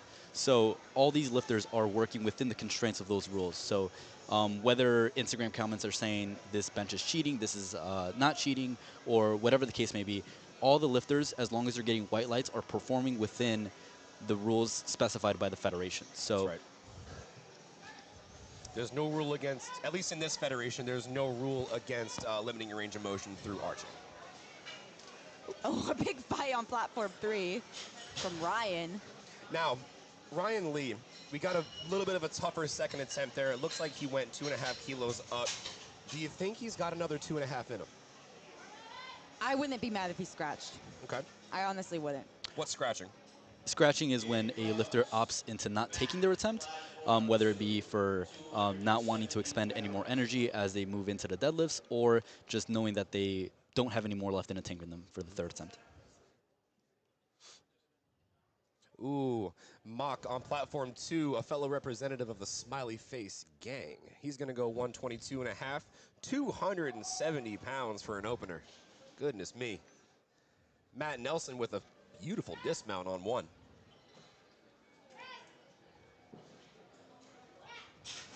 Look good to me. And he took a 12.5 kilo jump. That's pretty sizable. On bench for sure. On bench. Generally, you see anywhere from 2.5, 5, even 7's pushing it a little bit, but 12 and a half. Yeah, 12 and a half. He handled it well. It was a little tough, but it wasn't an all-out grinder. I think he's got a little more in the tank. And that might be something he's used to, right? He may be used to taking those big jumps in the gym. Maybe he does go, you know, plate, top set. We have no idea of knowing. We just see what's on the platform. And when talking about general strategy going into your opener, second, and third, what is the general progression in terms of your attempt selection and jumps you make? Yeah, definitely. Phenomenal question. When you're at least opening, in my opinion, you got to get on the board first. No matter what, you've got to get on the board no matter what. It is crucial that we make our openers. We want to be sure that it's not light, of course. We want to be sure that it's something we know that we can hit even on a rough feeling day, right? Good rule of thumb that I've heard a lot of coaches use, and it's pretty good. Good rule of thumb is something you can triple, right? Something you can hit for a triple at 8, 8.5 is probably somewhere, it's probably a good start for your opener. Now, when we get into the strategy a little bit, going into second and thirds, it's a lot more dependent on the lifter, right? You've got lifters that can go larger jumps, so say 5, 7.5, maybe 10 kilos into their seconds and do a small, tiny jump to the third. Conversely, you could have small jump from first to second and then go for it on your thirds. Bench press generally isn't one of the lifts that, well, actually, it's not a lift that adds too much to the total, but it absolutely can make or break the total and can affect placings very heavily. And then with thirds, sorry to answer your question, with thirds, I mean, it's a party no matter what. It also depends, if you're going for placing as well, because not only does that add a little bit of extra pressure to the lifter, but it kind of adds a different energy to the building, right? It gets everyone up and going, the adrenaline's pumping, and I think that's what makes powerlifting awesome. Oh, big grind on platform 3. Now, in terms of, let's say we overshot our second attempt, right? I'd have to have a very serious conversation. I mean, it's got to be like 30 seconds long because you have a minute to input your next attempt. A very fast conversation. If they're not feeling absolutely great after that, I might scratch that for his third. That was way too tough, and we've still got a whole 3 reps of deadlift left. Right. I mean, if you know that you're not going to get that minimum jump you have to take 2.5 kilos, it might just be worth not coming out to take it or timing out. Because if you know you're not going to have it, and you go out, put in the fight, you're going to waste that energy that you could use on your deadlifts. We got Matthew on platform 2, 92.5 kilos, 203 pounds. Daniel Orellana with very much the best hair of the meet so far. My gosh, I can respect it. The flow is flowing, sir. Matt Hernandez on 2. Another big grind there. On his second attempt. It's going to be very interesting to see what these folks put in for their thirds. Are they going to scratch? Will they go 2.5 kilos? I mean, we were proven way wrong on squats. I mean, some and we folks love being can proven wrong, of course. miss 30-kilo jump. Hey, we're behind the curtain. The refs are on the platform. 2 different views.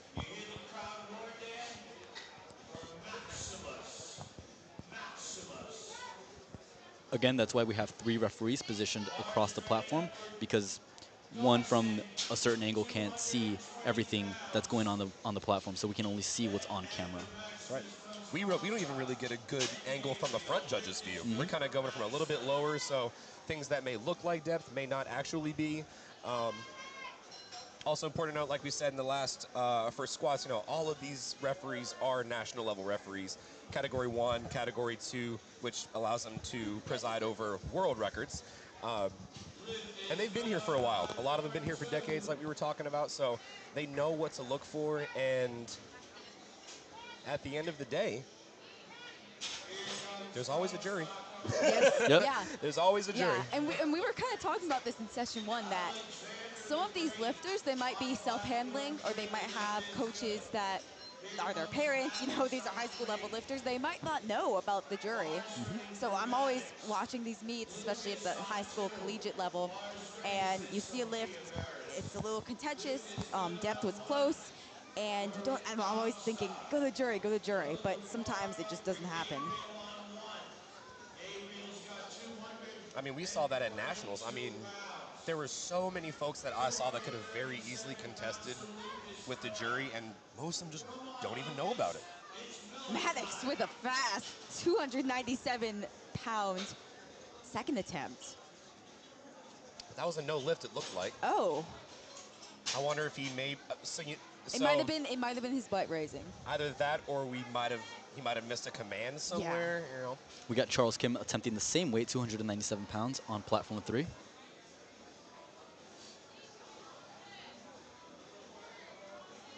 Lucas Miller getting set up on 2. 5-kilo jump to 237 pounds. Andrew Reed on 1 with 242 pounds. Oh, big grind Very on s- platform Joe. 2. Let's see what the judges say. 2-1. It's a good lift for Lucas Miller. Yep, so the head referee definitely saw that right arm kind of a little bit soft. He locked out at the very last second. It was close. It was very, very It was close. close. Yep. And that's one of those things where we do have that view from the front, from where the chief referee is. And sometimes when the elbows are so close like that, like kind of on the border of being soft, it can be tough to see as a side referee. Exactly. And like you were saying earlier, when you are refereeing, maybe the spotter's in the way, maybe the body's just camouflaged and you can't see, you do have to give deference to the lifter. Yes.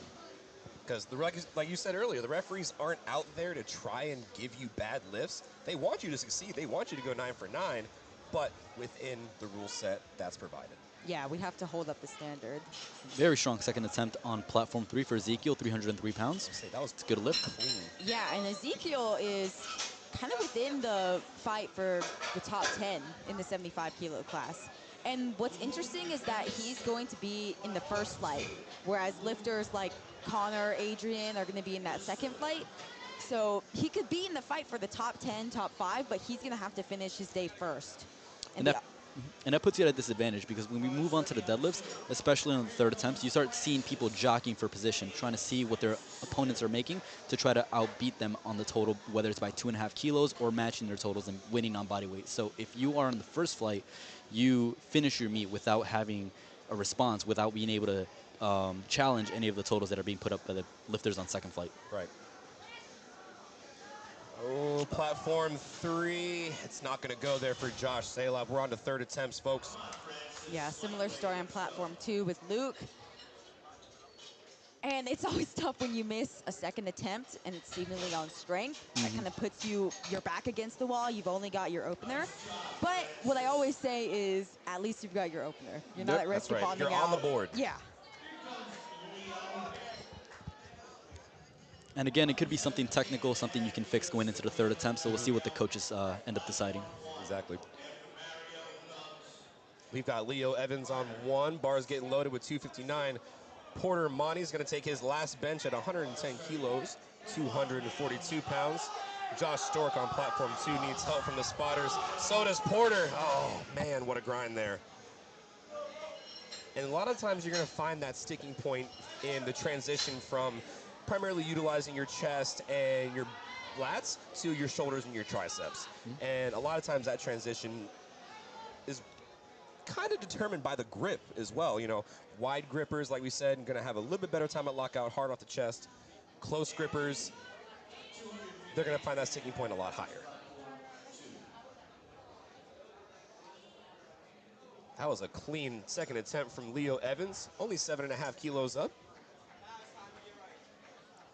Now it is time to get right. Yeah, it's time to lock in. I mean, Anthony Nichols, platform 2, hopefully breaking the trend. I mean, 2 lifters before him have hit 110 on their opener, missed 115. Anthony's looking to change that here. 3 times the charm here. Anthony Nichols. Oh, it's a fight. Uneven lockout, but let's see what the referees say. 3 whites. So, Kevin, tell us a little about what happened there. Why was that given 3 whites? So, according to the rule book, once you receive the press command, the bar can only travel upwards. Even though the lifter locked out the bar unevenly, the bar never went down. The entirety of the bar never went down, so that is a good lift, so long as his butt stayed in contact with the bench and his feet stayed flat on the ground. Yep, like we said in the last session, messy doesn't always have to be perfect, but as long as it counts. Yeah, we've just got to uphold the standard. I mean, I've seen lifters where a good example is squat, where some lifters have significant knee cave. And there's all the Instagram comments saying, "Oh, this is." Knee valgus is bad. Yeah, but there's no rule on it, so your squat could look really ugly. Very good grind by still Hayden get on the platform lift. 1. I'll say, speaking of shaky, Yeah, 3 white 3 lights. whites. would be very hesitant to let him take his third attempt. That was very solid grind there. Was that a good lift on 3? No, of course it was not a good lift on 3 for Ryan Lee. And on platform 3, we are on the third attempt bench press, and that is statistically the most missed lift. Yep. And we kind of have seen, if you're following along on LiftingCast, platform 3, 5 misses in a row so far. Hopefully, the next lifter can turn that around. Matt Wicks getting set up with 117.5 kilos, just a stitch under 260 pounds. Ooh, Cruz on platform 2. Again, another heavy second attempt there. But He may have another 2.5, maybe. we got John on platform 1 with a second attempt of 308 pounds. Wow. They're getting close to that 315-pound milestone. Again, folks, 75 kilo weight class, barely 160 pounds. Well, John got a good lift for his second attempt. Oh, We're good. moving on into thirds. Nice, okay. Matt Nelson, 214 pounds, gonna start us off.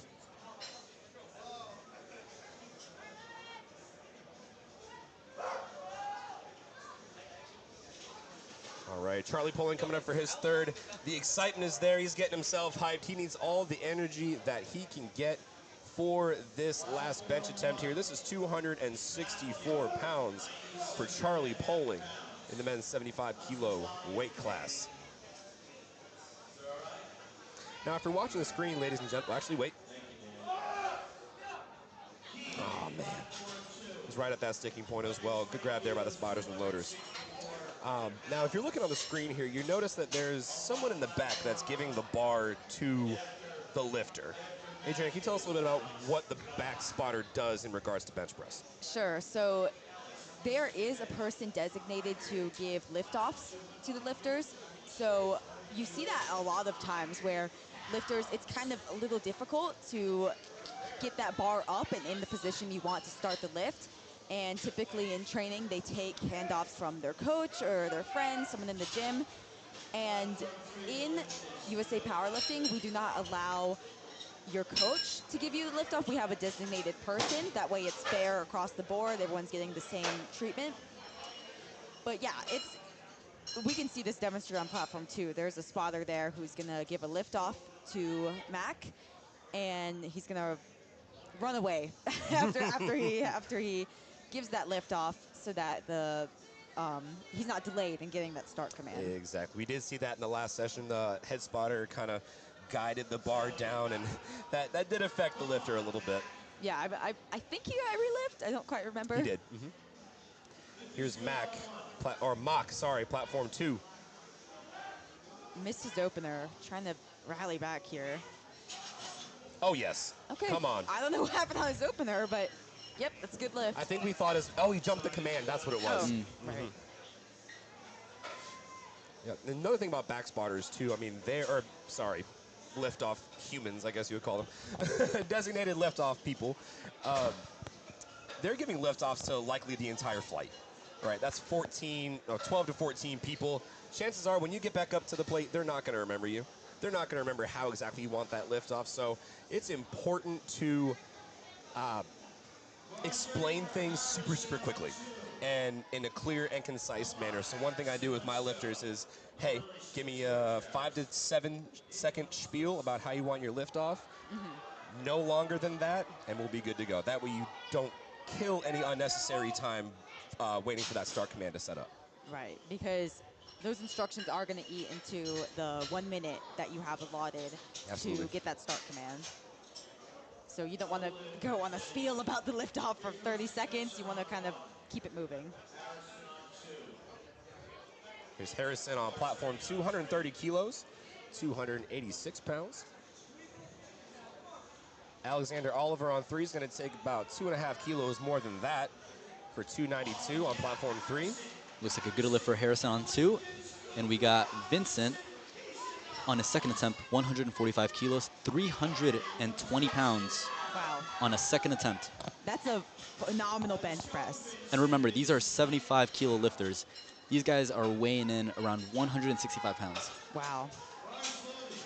And that was a no lift on 3, unfortunately, for Alexander Oliver. Listen, he had me in the first half. He was on the way up with that grind and then just couldn't find the juice to complete the lift. Let's see, Vincent.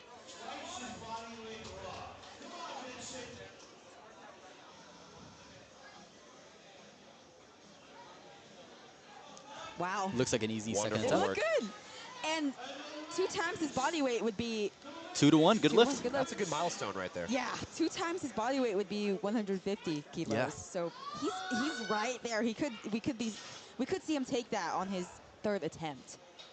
Ooh, did Maddox get that lift? Now on all 3 platforms, we are on our 3rd attempt bench presses. So this is where it really matters. See, this is where you can start to add those crucial 2.5 kilos. That's going to play off really, really well once we get into deadlifts. It's going to add that little extra bit to the total. And as a reminder, these are all 75 kilo lifters on all 3 platforms. So all these guys are competing against each other. So every kilo matters. As you look at the placings, 2.5 kilos can really set you up a few placings. So every single one of these guys is going to be battling for every kilo on the platform. Come on, Maximus.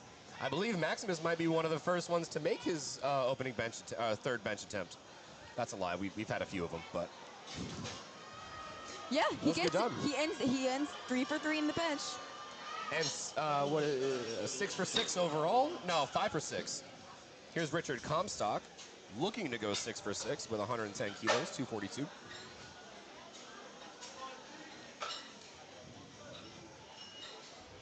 We got Ezekiel Ruiz on platform 3, 142 kilos, 314 pounds, ending the flight on the platform 3. Let's see. Yeah, big bench here. Currently, he's forecasted within the top 10. And we said this earlier, but he is going to end his day first. And he's going to try to do... Honestly, when you're going first and you're not going to be in the flight of lifters that you're going against, it's just important to make all of your lifts and put up the highest total that you can in order to contend with those other lifters. Oh, It's not quite there. I'm sorry, did the screen freeze? he Goodness. was fighting for that for a long time. I thought he was going to be able to break through that sticking point. Thought so as well. He came really fast off the chest there.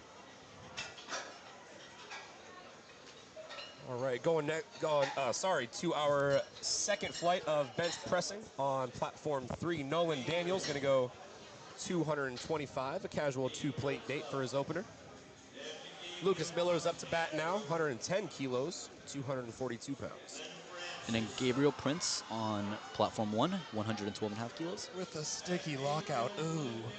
And it's good. Yep, good lift. We got Andrew Reed, 115 kilos, 253 pounds.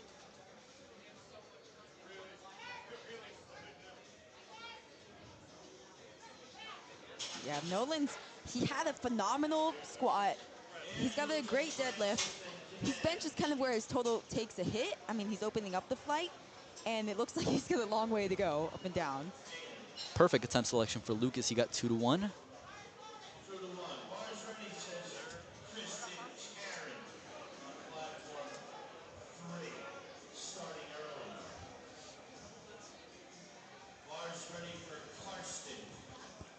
Aiden on platform 3 getting set up with 102.5 kilos. That big 225-pound milestone. Andrew Reed, he gets that start command over on 1. Can he find his way?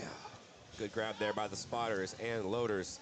Like we said, folks, these 3rd attempt benches are the most commonly missed lift. Across all 9 lifts, I think the next missed lift is probably 3rd attempt deads. And there's a reason for that. These kids are trying to get as much kilos as they can onto the total. Like we said, 2.5 kilos is a game changer, and can be a game changer when you get down to the lifts that you're especially good at. Because, for example, our last lifter who is squat and deadlift heavy, He missed his 3rd squat, and that, Okay, that left a lot of kilos on the tank. exactly. And if you don't have a insanely high bench to begin with, It's you're already critical kind to of make playing an those- advantage, Yeah, right? it's critical. it's always critical to make your attempts no matter what, but especially if you have a lift that you're really good at, that's where you're going to get the most kilos on your total, and it's crucial that you go 3 for 3. We got Aiden Sai on platform 3, 105 kilo opener.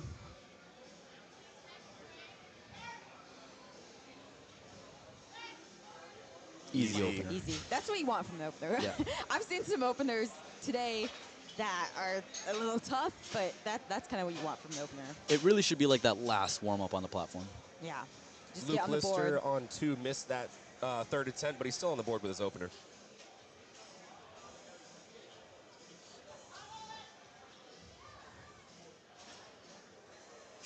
All right, Kanan Hoosier gets his on-rack on platform 1. Oh, elbows came out, little bit of a flare, but he's locking it out, gents. Come on, folks. Locked in and locked out. That was 3 a white beautiful bench lights. press. One of the most perfect grinds we have ever seen.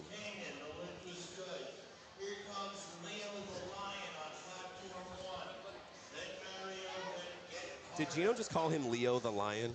I can't. Josh Stork. He honestly, the press command was a little long, but it was because he kind of brought the bar down a little fast, and it wasn't completely motionless on the chest. So that's where you're going to see a little bit of a longer press command, and potentially if it went motionless a little faster, he could have pressed through that. But it just looked like a strength issue today. But he does walk away with his opener. All right, we're well into our third attempts on platforms 1 and 2 before we head into our next flight.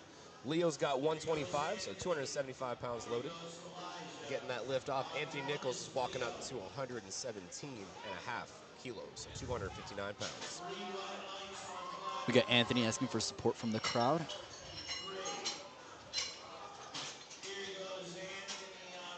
Man's drawing the energy from the crowd, internalizing.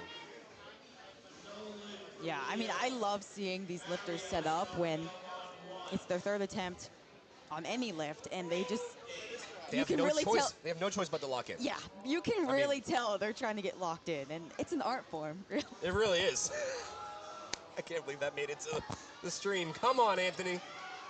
Putting up a fight. Come on, Dude. come on. Get Lock it that out, arm lock it through. out.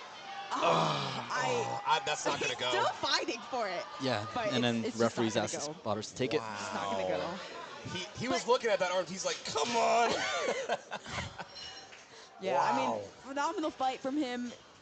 It just wasn't there today. I mean, I think even one.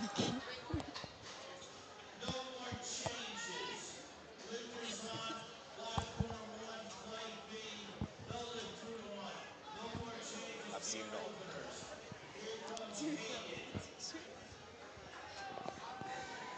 We got Hayden on platform 2, 120 kilos, 264 pounds. Carter Zaz. Oh, there we go. Perfect example. Took 2 seconds. Let the head spotter know, hey, do this.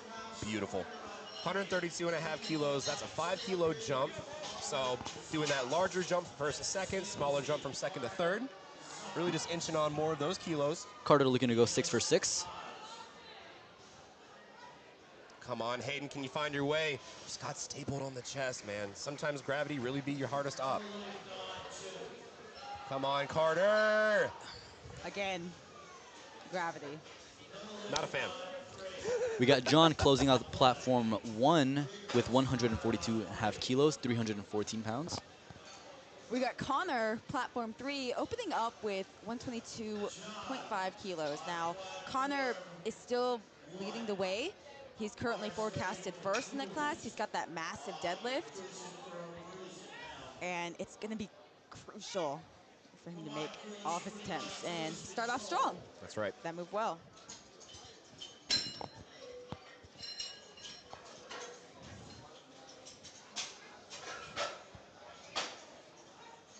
Cruz on 3, strong off the chest. So with that close grip, like we said, super fast off the chest, but once we transition to the triceps, it gets a lot tougher.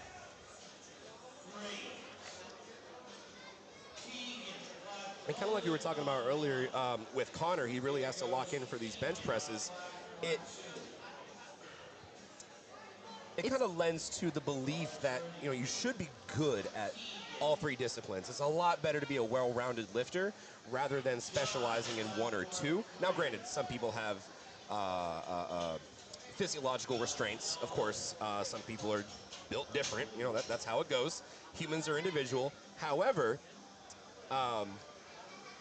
it's important to be well-rounded because you never know when you're going to find yourself in a situation where, oh, dang, if I had benched 2.5 kilos more, I would have had it, you know?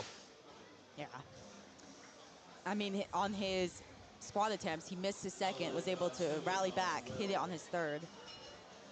Getting those kilos that are really critical, and maybe he ended up with 222.5. Maybe he was aiming for the big 227.5, but he played the right call by just sticking with it, I agree. locking it in. It's going to be, every kilo is going to count in these tight battles. And when thinking about this division, it's so close. 2.5 kilos more that you bench is 2.5 kilos less that you have to deadlift when you're jockeying for position. Very, very true.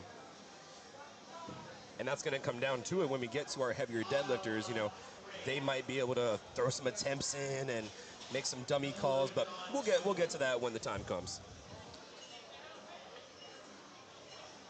Heidi getting set up with 27.5 kilos on platform 1.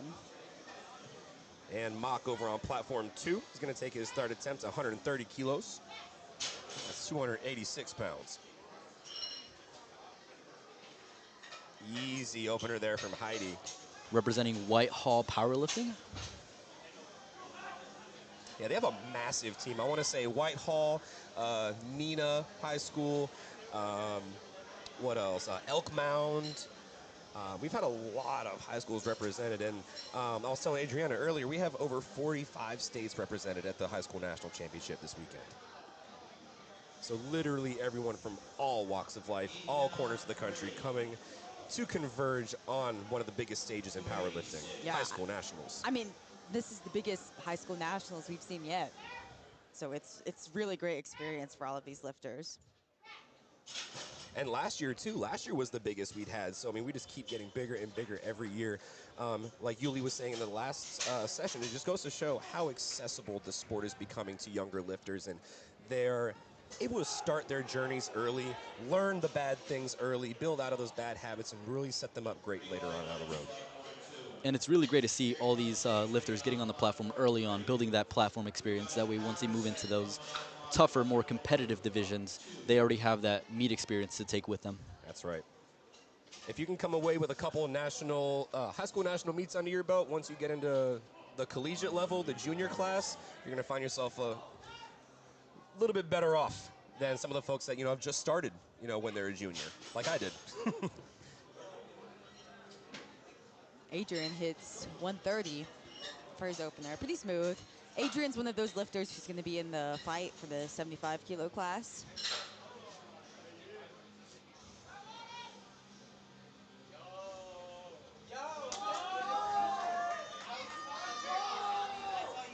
All right, on platform 3 is John Abdelmasih. Now, if you remember John from from squats, listen, we were nervous, man. We I were was really so nervous. Missed second attempt. Third looked like it was going to be close. Come on, Harrison. Close fight on platform 2, Harrison. See what the judges say. He locked it out.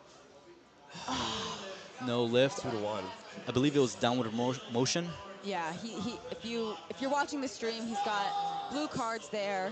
Blue cards are going to be either soft elbows or downward motion. And typically, if it's a really hard lift, Adriana, we got 153 loaded on the bar for platform 2. Why is that not a Whoa. 2.5 kilo increment? so you can only jump 2.5 kilos normally, but if it is some sort of record, like a American or world record, then you can take a chip. So that is exactly what Vincent is doing. We got the referees verifying the appropriate weight is loaded on the bar. And this is a big bench. This is Yeah. over This is 2 times. 337. This is over 2 times Incredible. his body weight. If you see him on the side there, he's ready. So if he's really going, focused for this. if he's going 153 for this one, it's only safe to assume that the prior record was 152.5. And so chipping that would give him, 0.25 keys on each side, so 0.5 overall, which will equal out to that 153 that you can only pull out with American or world records.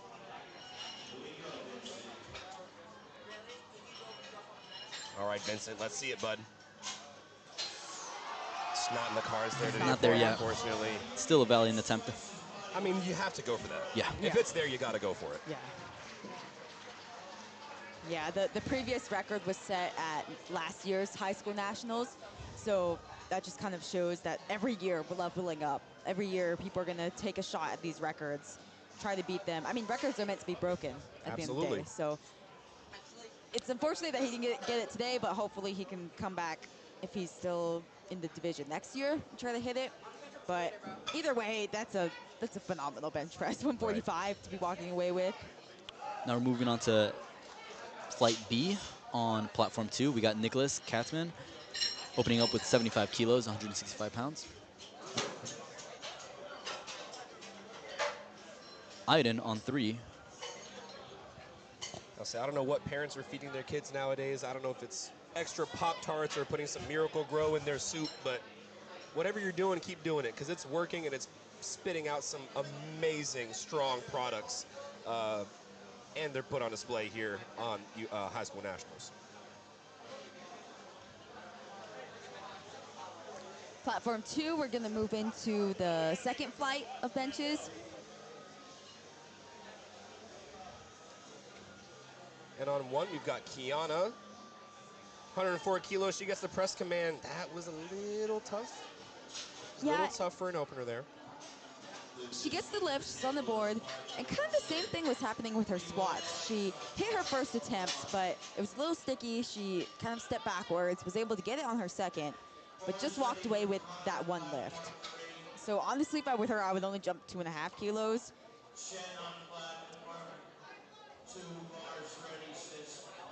Connor Fields, 122.5 kilos for the 75-kilo lad, 270 pounds.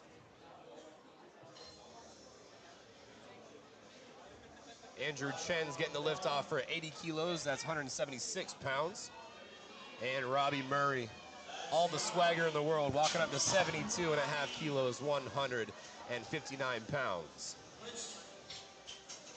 That was an easy second attempt for Connor, taking a 12.5 kilo jump on bench press from first to second.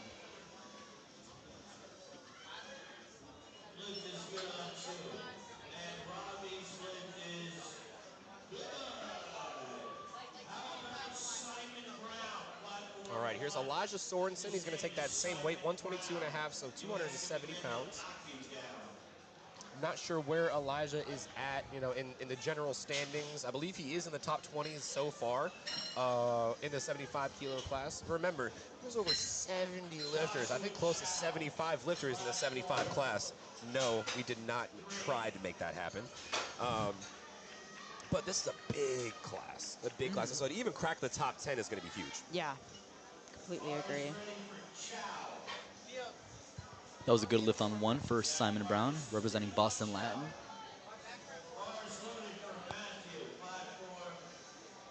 Matthew Mott on platform 2 from Cross Legs Powerlifting Club.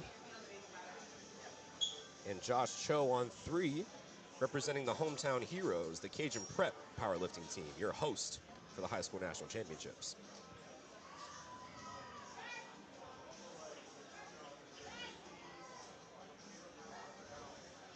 And that was a little tough.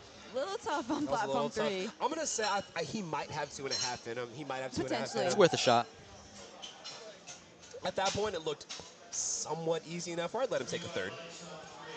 And I mean, we've talked about scratching attempts, but sometimes these lifters, they just want more national level experience. They just want to say, they're here to have fun at the end of the day. And they might just say, hey, let me just go out, take that 2.5 kilo jump. Maybe it's there. Like, you've seen miracles happen. And sometimes you have no other option. You have to go out and take your attempt because it's that close of a battle that every kilo matters. So not taking an attempt, having it been there is risky. Yeah. Got to find that dog. Speaking of close battles, Connor Laughlin, still forecasted first, taking a 5 kilo jump on platform 3. Handles it well. It was easy. That was the most on-speed second attempt we've seen so That was far. really Not good. too easy, not too hard, right in the middle there. Yep, no major sticking points there. Yeah, I'd probably take another 5 from there just to be kind of even from his first jump that he took. But that looked really good.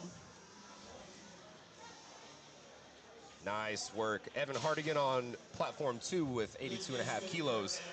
Carter Belair on 3, getting lifted off for 127.5.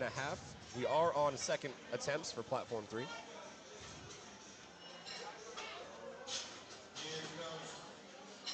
And as you saw with Carter Belair, it did look like his head came up. However, that is a rule that was changed just a couple years ago for the USAPL. You are allowed to lift your head up off the bench. The only 3 points of contact you are required to have on the bench are your shoulders, your butt, and your feet with the floor. All those have to be in constant contact. Surface area must not change throughout the process of the lift.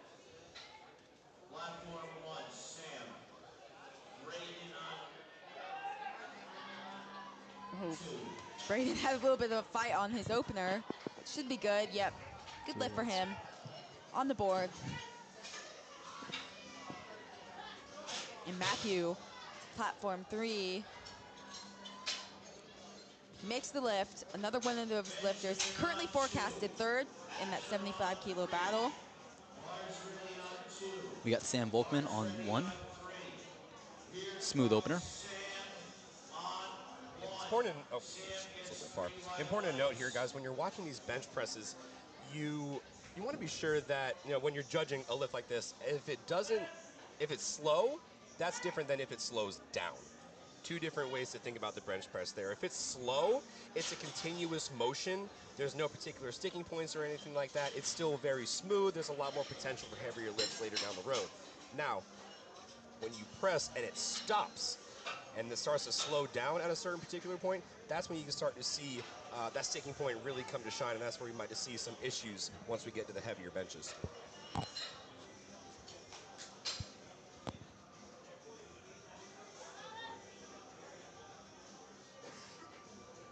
Logan on platform 2, getting set up with his opener at 92.5 kilos.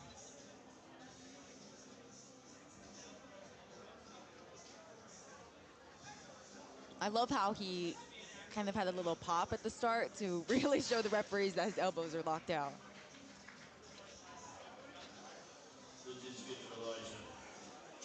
Heidi puts in a little bit of work on her second attempt, but it was smooth all the way through. Kind of like you said, it was slow, but it didn't necessarily slow down. It wasn't like a big sticking point near the top of the lift or at the chest.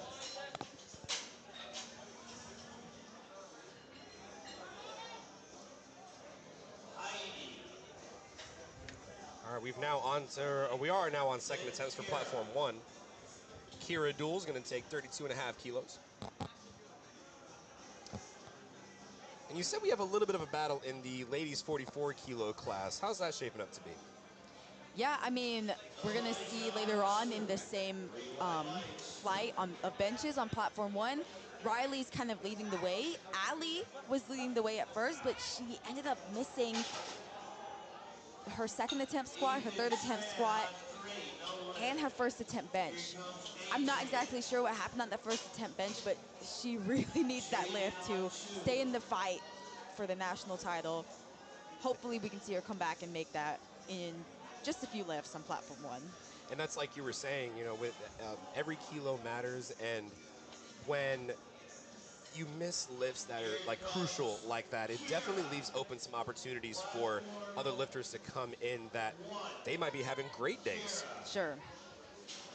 You could be the strongest lifter on the platform just based on your training, but that's not how powerlifting goes. We have to put it on the platform. Platform's completely different from training. Very quickly, our mindset can go from offense to defense, especially when we go on bench press.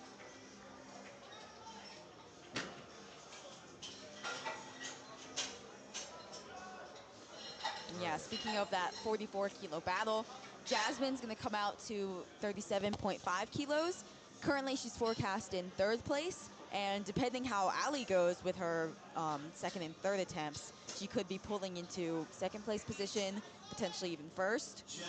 So we'll just have to see how it unfolds. It's a very close battle. It's within 7.5 kilos. Yeah, exactly. And 7.5 kilos at this body weight, it's pretty tight. It's pretty tight. That's going to be crucial. Jasmine with a good lift seems 37.5. We're doing great, folks. And now Allie was leading the day during the squats, fell a little bit back by only coming away with her opener. Now her back is against the wall here. Missed her opener, needs this lift. Really needs this lift to stay in the meet as well as kind of stay in contention for the top spot. That's right. John with a smooth, semi-slow second attempt, but he's on the board. He's still got plenty of room left for at least 2.5. Come on, Allie. All right, folks. Now this is really, it's tough. It's one thing to miss your first 2 attempts on some sort of technical issue like strength, on bench press, maybe jumping a command or having your butt lift, but if it misses like that, it's going to be really tough for her to come back and hit that on her third. And That's again, why it's so important, like you were about to say, to have an opener that is just to get you on the board. Be super easy. yeah, and again in powerlifting, right, you can't, once you give your openers, once you provide an attempt to the scoring table, you're locked in on that attempt. You cannot go down in weight, you can only retake it. So in the case for Allie, she can only retake that same weight. Yeah, I mean, we would imagine has the capability to do lower, like 30 kilos, 32 and a half, maybe even 35, but she did put in that opener of, or her coach did, of 37.5, and she cannot go below that, like you said. now. I kind of want to talk a little bit about how that plays into the forecast, right? So all of our forecasts for our placings, all the numbers that we talk about, those are all based on openers that are put in prior to the meet.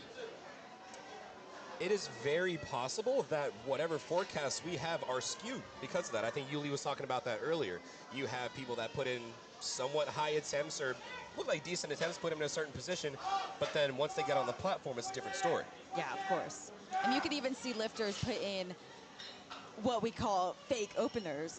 That's especially used in the deadlift, where they put in something that's super light.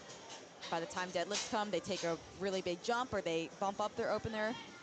And yeah, kind of like you said, forecasted, it tells part of the story, but not all of it. I mean, Allie was leading the day, but now Riley, who just hit her second attempt super easily, is looking to be ahead. And like she's that, pulling away. Yeah. like that, the door just swung right open for anybody to come and take that position.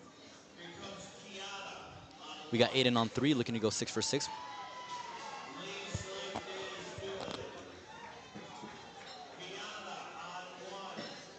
All right, we're on to our third attempt benches on platform 3, folks. This is our last flight before we take our 10-minute break. Good grab there by the spotters and loaders for Aiden Calkins. This is the start of our third attempt benches for the second flight. And this is where we're really going to see how crucial that extra 2.5, that extra 5 kilos are, especially when we get to the top of the order for our 75-kilo men. Yeah, I mean, you often see it's kind of Monday morning quarterback at the end of the meet, how positioning plays out, how the battle plays out. Someone could pull for the win and it was super close, and maybe if they had gotten the extra 2.5, 5 kilos on bench, they wouldn't have had to pull as much on deadlift, and the results could have changed drastically. That's why every lift is really critical to make. That's right.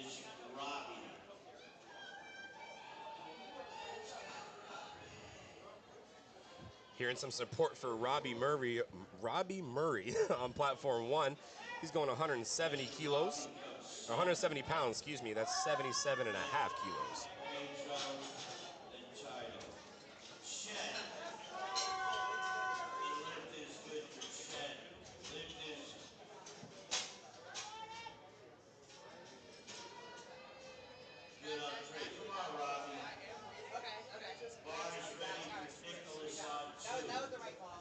All right, here comes Josh Cho coming up platform 3 for his last attempt, 127 and a half keys.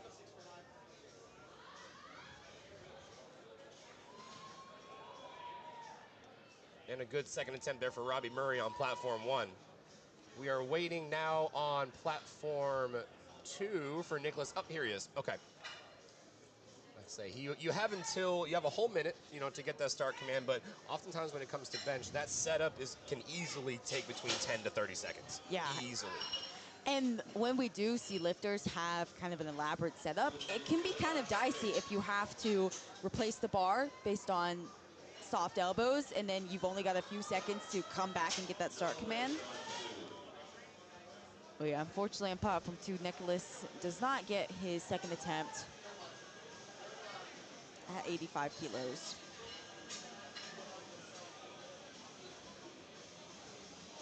All right, Elijah Sorensen getting a lift off for 286 pounds. Elijah currently sitting 13th out of 75. Pretty good. Out of 75 lifters in the class this stacked to potentially crack into the top 10. And as we move into the last third attempts on platform 3, we start to see some of these guys that are in podium level positions. So these third attempts are really crucial. Yeah, I mean, Connor Laughlin, he ended up taking that 5 kilo jump that we're gonna see here. He's currently forecasted first. Yeah, I mean, he's been forecasted first all day. And he is going to have that, or seemingly, he's got a high opener on deadlift. He's going to have that deadlift advantage. But we have to see how it all plays out. Right now, it is only a 5 kilo margin. Sorry, 7.5 kilo margin.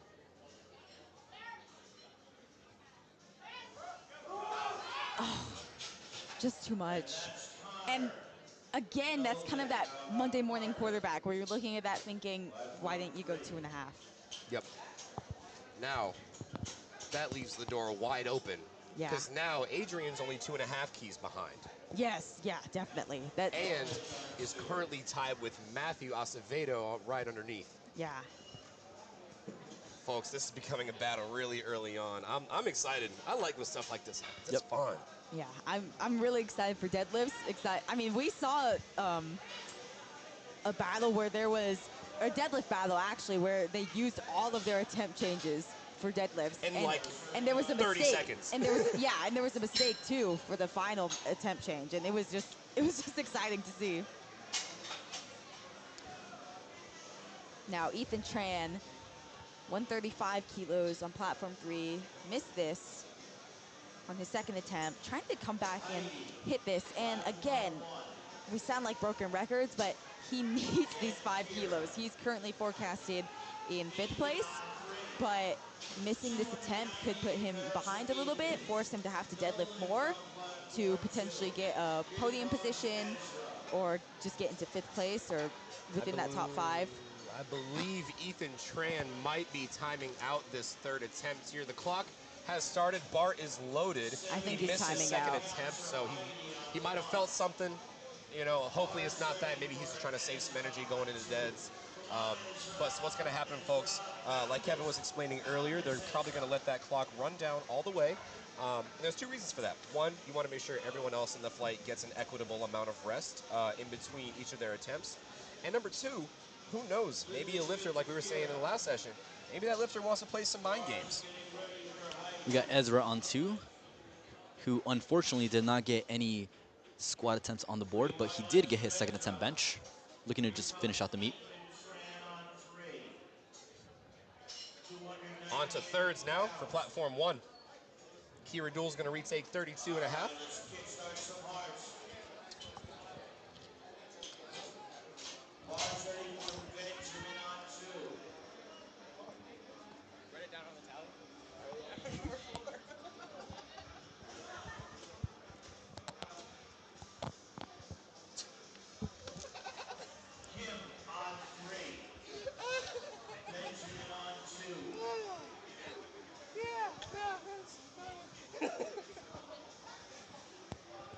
Ooh, big fight on platform 2 from Benjamin, 95 kilos. It wasn't a huge fight. I kind of saw that was his second attempt, not his third. No major sticking point, just the bar slowing down, or the bar slowed. I would only put 2.5. Oh, and he it was good lip. Yeah, Kira.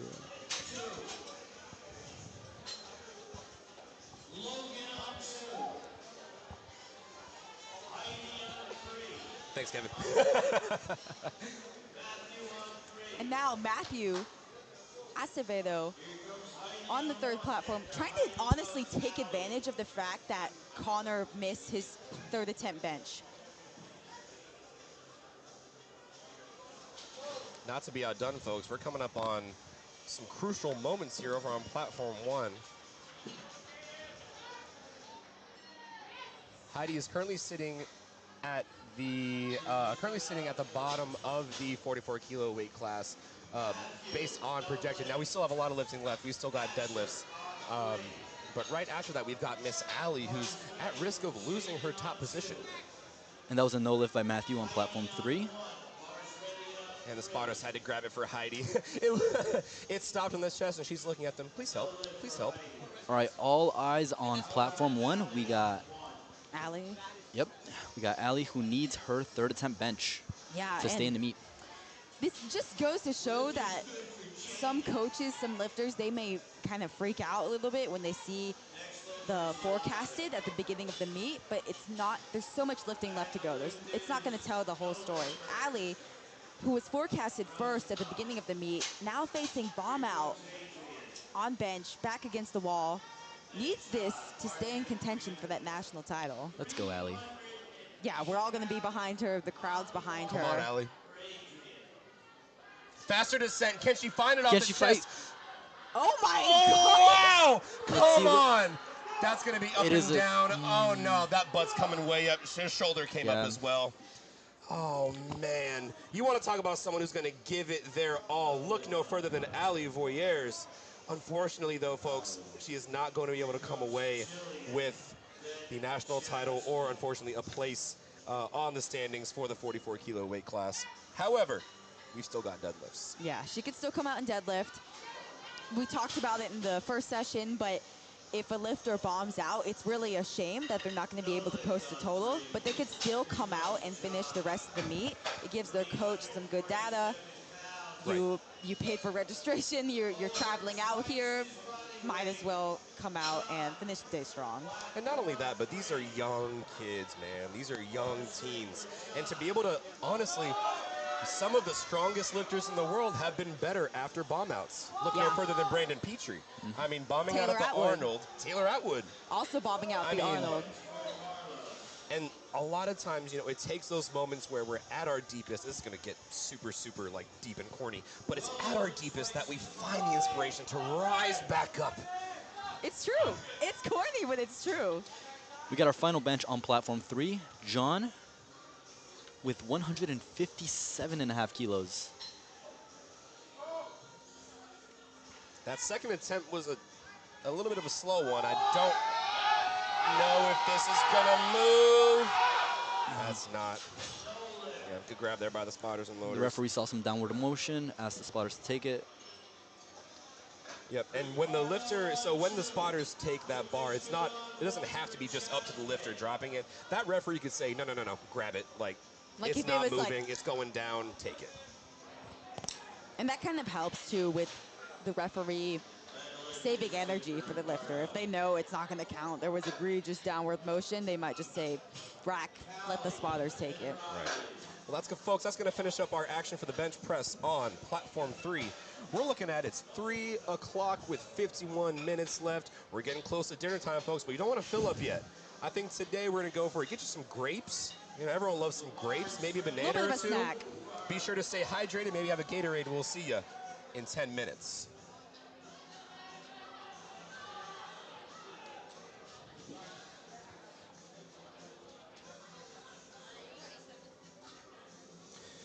And we're on third attempts. I believe we're about halfway through third attempts on platform 1. Yep, we got about 3 lifters left on platform 2. Nice. In the second attempts. Yeah. And then they've got to do their third attempts. Good grab there for Cooper. Another situation where we see went up a little bit, got a little bit tough there on depth. The spotters and loaders had to take it, not depth, on the press. Hush. And so with that, you know, they have the option to keep that same weight to go up 2.5 kilos. It really just depends. We watch the LiftingCast to see what he puts in. Riley with a 2.5 kilo jump. Yeah, and Riley, You can go 6 for 6. yeah. I mean, what a stark contrast to Allie, who was leading the day with the forecast total. Now Riley really has an opportunity Riley's here. coming back to 7th now. Yeah, really has an opportunity here What's the to spread here? snag the national title. 7.5, and she's got the biggest deadlift of the group. This is fair. Yeah, it's looking good in the cards for Riley. We got Kiana reattempting 50 kilos on platform 1.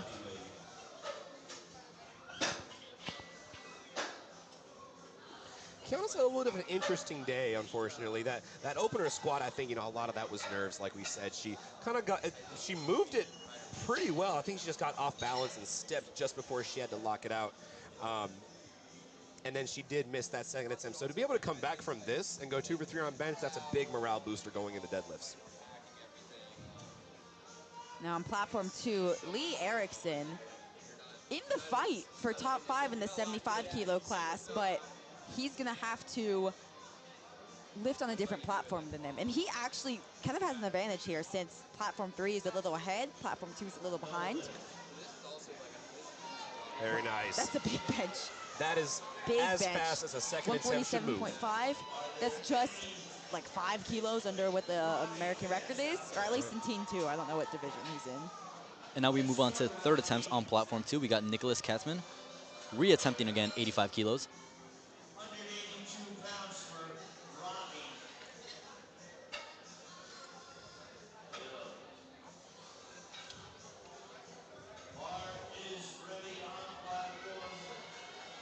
All right, coming up to platform 2, Nicholas Katzman's going to retake that 85 kilo bench press. Has 187 pounds to Robbie Murray's 181 pounds. If I'm not mistaken, it looks like both lifters are Whitehall powerlifting products. I could be wrong.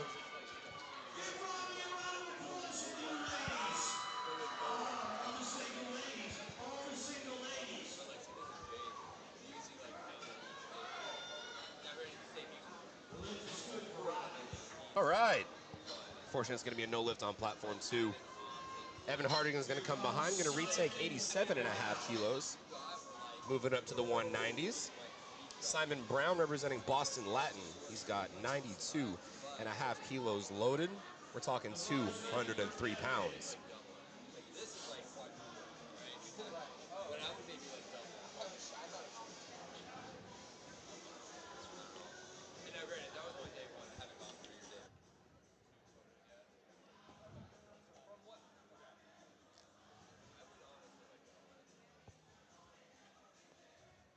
Simon Brown off the chest. What a grind, folks. What a grind. I think that's going to be it. I didn't see any up and down too badly. 3 white lights. Beautiful. Good If I'm call. not mistaken, I think Simon went 6 for 6 so far.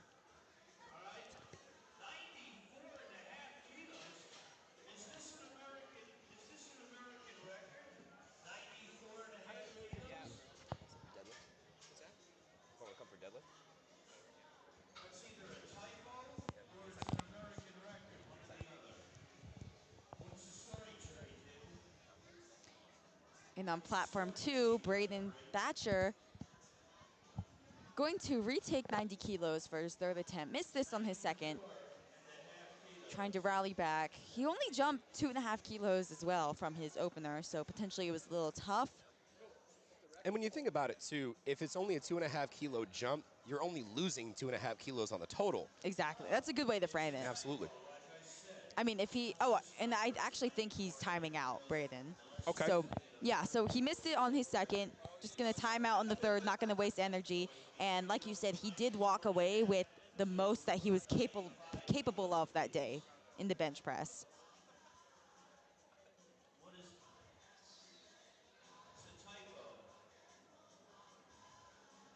All right, I think we might have, looking it over at platform 1, we've got 94.5 loaded. Cool, I guess. That might be a little bit of a snafu there. I think it might be, likely yeah. it's 95, but if they're doing a 0.5, it's probably 92.5. Yeah. Yeah, they kind of look a little confused there.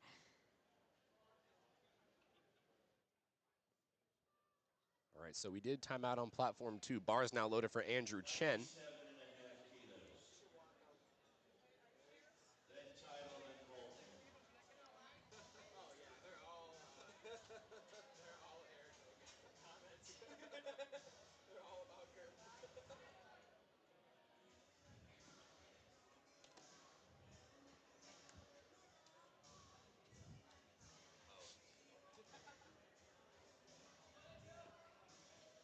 All right, bars loaded for Andrew Chen. Here he is, 90 kilos.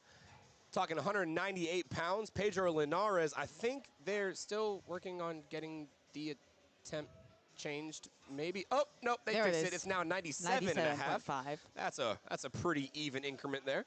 Nevada barbell product, 214 pounds. Unfortunately, he will be a guest lifter today. I believe he weighed in a smidge over body weight.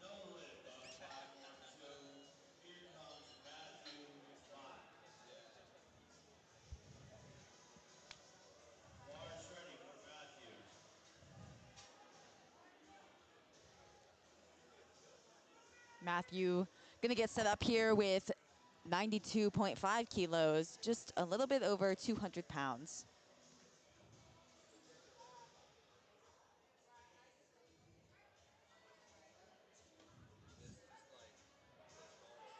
Come on, Matthew, find your way. Get those elbows in. Ah, it's gonna have to be a grab for the spotters and loaders. Pedro Linares, same deal, unfortunately. Like we said, folks, these third attempt benches are gonna be tough. A lot of times it is the most frequently missed lift, so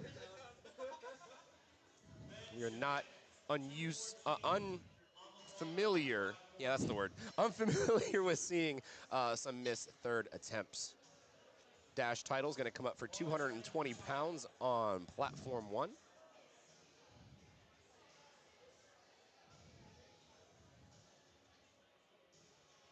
And Benjamin on 2 is going to go up 2.5 kilos, so 5 kilos to 2.5 kilos. Decent jumps there, 214. I'd say pretty safe jumps. 2.5 kilos, 5 kilos. It's a very safe bet for bench press. Dash just looks like he's got a long way to go with those long arms. No, and not for nothing, he's doing close grip as well. It's not max grip. Yeah, he's got a super long Oh, way but to he's go, got but he it. fights through. Man's got the triceps of a god. Boom. That's a good lift for Dash. Title, man knows how to grind a lift, let me tell you. And that feels good. When you end the day 3 for 3 in the bench, you know you put everything on the platform that you could do that day. Exactly. You got everything out of, if you're a coach, you got everything out of your lifter that you could. You did it, it's over. Now time to reframe, focus on deadlifts. All right, Ezra Wagner's coming up representing, I'm actually not sure who he's representing, but I believe the Nina crowd cheering for him. Not positive, but this is 102.5 kilos. Casual 7.5 kilo jumps, even across the board. Again, no flaw in that game plan there. And again, I really thought the screen froze just now. I mean, yeah, he put in the fight for that. All right, now Carlos Hernandez, another lad that is at risk for disqualification, at risk for bombing out. He's going to retake 102.5, Carlos is.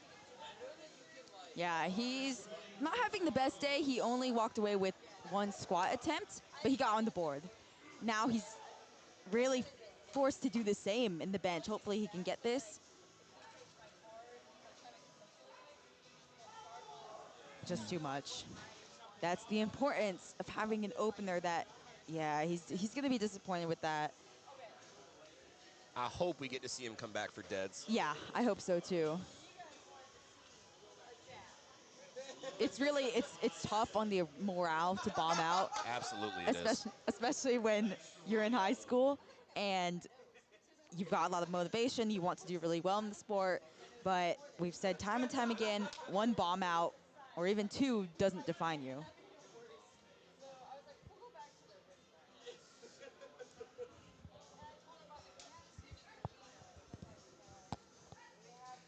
Oh, folks, we missed it.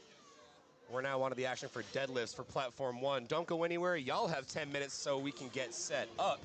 It's now 4 o'clock. go ahead and head outside, get that nice golden hour selfie, and we'll see you in about 10 minutes. Oh, and don't forget the fruit snacks.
All right, folks, we're back to the action on platform 1. Carter Zaz is going to come and open 170 kilos, 374 pounds.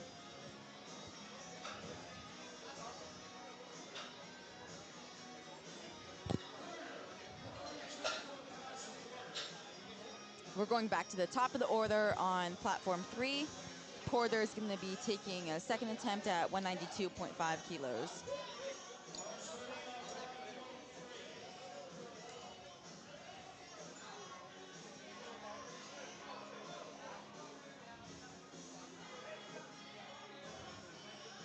Oh. Oh, looks like Maybe. looks like we might have had the wrong lifter come out. Yeah, I think so. Good thing he didn't pull it, otherwise that would have been a whole situation Right. with changing attempts and trying to fix the mistake. Oh, he just had a little bobble at the top. I don't think that's gonna count. I think he knows it. Yep. No lift for Porter, unfortunately. He had the strength for it, but sometimes with sumo, you're just gonna see those balance issues come out, especially at the top of the lift, which is what happened for Porter.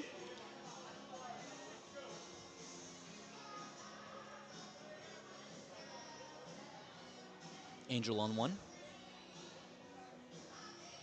Choosing the conventional stance, as well as See Aiden what the Hildebrand on referees say. platform 3. Excuse me.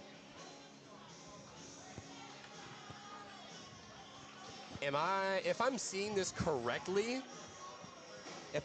correctly, Casey is helping spot and load on platform 1. Never mind, she's there. She said, y'all, we're going too slow. We got to speed this up. Bars loaded now for Maximus on platform 1, 175 kilo.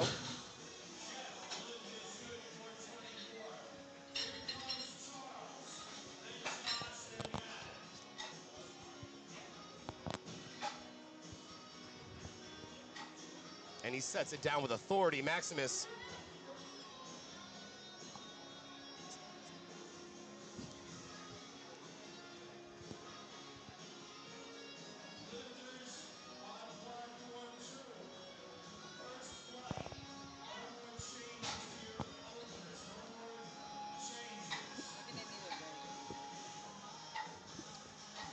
Charles came with a smooth second attempt on platform 3. That was 195 kilos. We're going to go up 5 more kilos. Josh Salop is going to give us a show with 200 kilos. That's 440 pounds. That was a smooth opener for Richard on 1. We got Jason coming up with 185 kilos. If anybody is listening and needs to know, I don't know if you would, but needs to know, we are 2.5 minutes out from the action on platform 2. It was slow and steady on platform 3 with Josh. That's a good lift.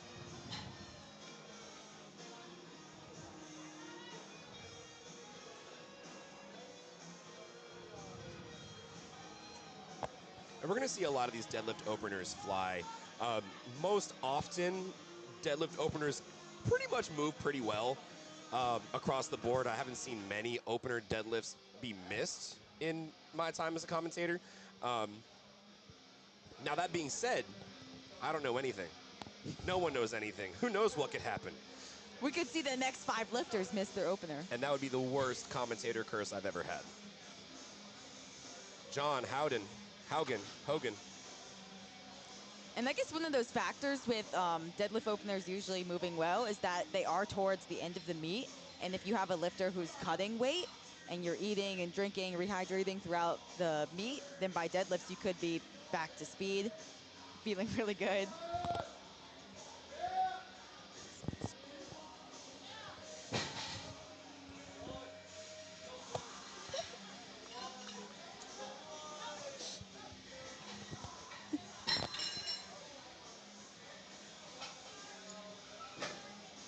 Cannon gets to the top on platform 1. That's a good lift.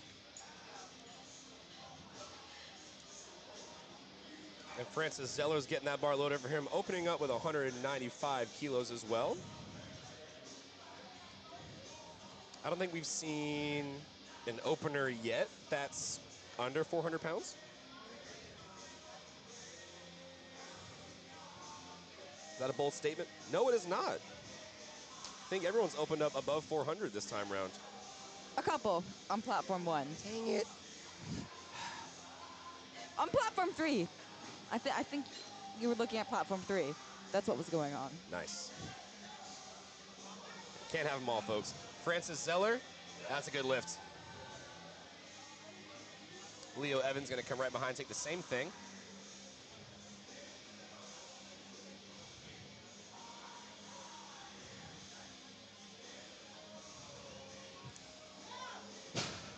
Ladies and gentlemen, we're back on platform 2. I actually clicked the right button this time, so y'all are seeing the right screen, folks.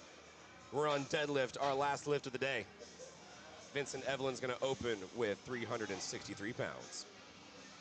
We're already into our openers on platform 1, into our second attempts on platform 3.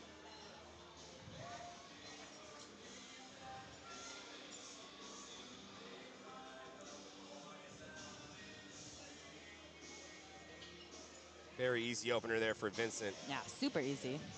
Now you see some of the lifters come out wearing knee sleeves. You are allowed to wear knee sleeves on deadlift, just so long as they don't come in contact with the singlet. They can be covering the socks, no?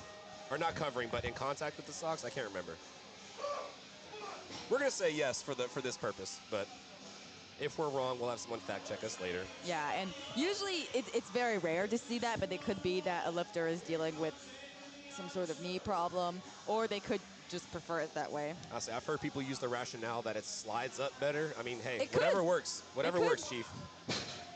It is your lift, not mine. Charlie, good lift on platform 3 with 212.5 kilos. We're rapidly approaching that 500-pound mark. And we've got Anthony Nichols, the conventional stance of peace. Very narrow, very peaceful, 3 wide lights.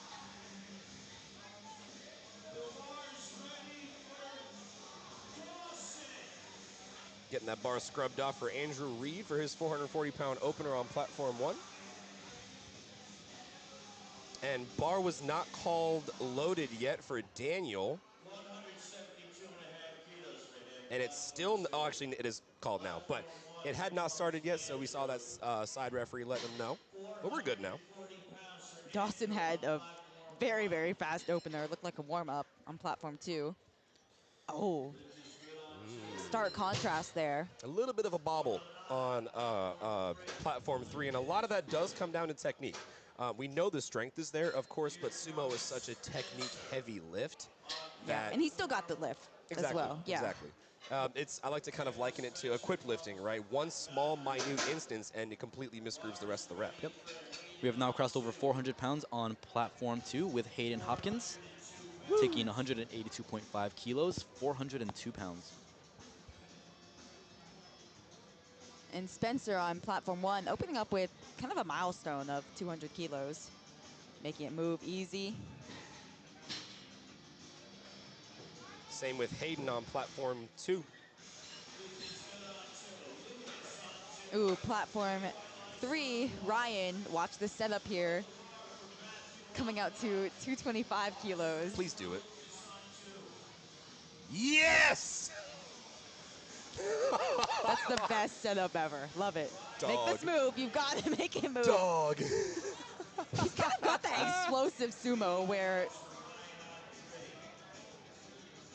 it's just That was a explosive. good lift. Good Yeah, lift. it was Yep. good. Okay. It was a little tough, but it's your second attempt. It's not your Yep. opener. He made his opener fly. I 'Cause wonder. generally... Oh, go ahead. I was just gonna say, I wonder where he's gonna go on his third attempt. We have Right. Ezekiel on 3 with 529 pounds. Nice. Wow.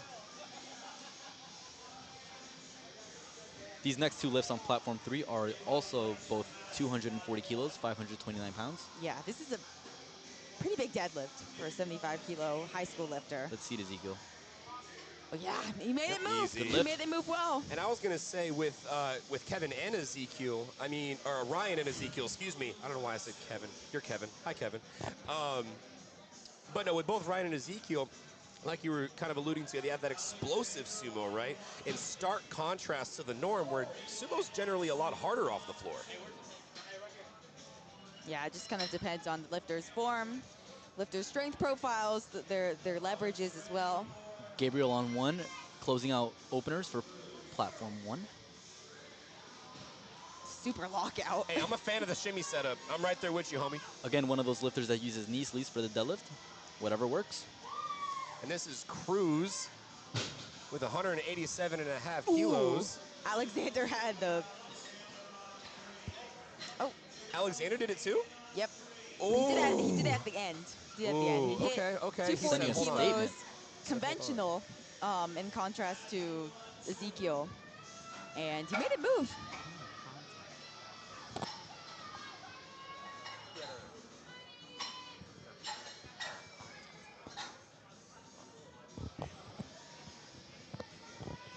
All right, we're now on a second attempts, as mentioned previously by Kevin Swolrano.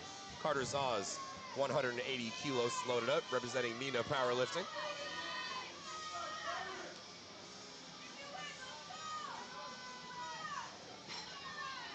Matthew hits his opening attempt on 2. And we're on third attempts on platform 3.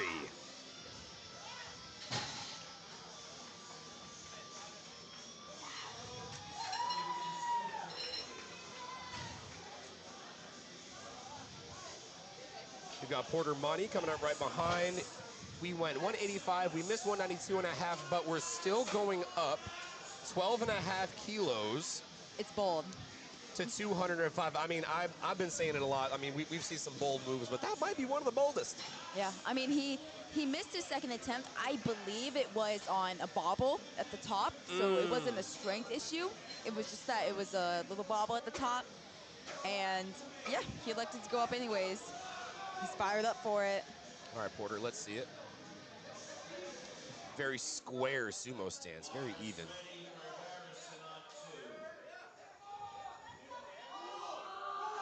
Oh, Slow off the floor. Can he find it? Grinds it. That might be up and down motion on the I don't left, know. on the we right gotta side. see. Let's We see. gotta see. No lift, golly. unfortunately. It was 2-1. He could go to the jury. It was super I close. was gonna say, we have a jury for a reason, and it's free. Go for it. It was super close. Otherwise, they're just kind of sitting there. I thought he was gonna lose it at the bottom of the lift, but he really stayed patient with that to lock it out. I'll say that's a good fight either way. Yeah, you could count as a gym PR.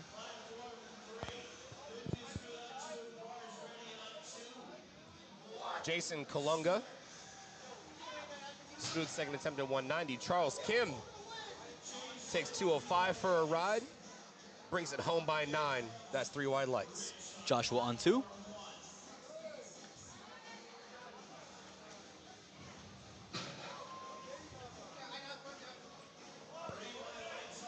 That's a good lift for Joshua.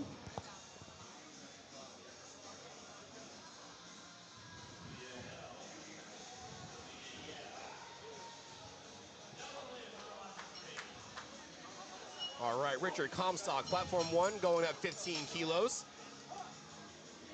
Oh, wait a minute now. Is he all right? I wonder what that was. I'm hoping he is. But what happened there, folks, he got up to his knees, and then it looked like he kind of might have gotten a little off balance or something, but that bar went way out in front. I want to Yeah, say a good yeah. 2 or 3 inches, and that did cause him to go down. So that's going to be a no lift, but what is he going to do for his third attempt, I wonder?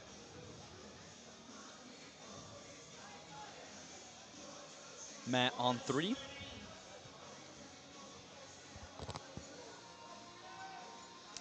So, what?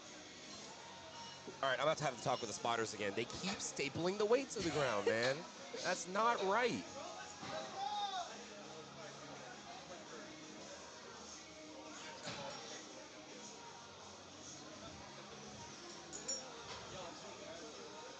All right, Josh Sallet coming up for his last deadlift.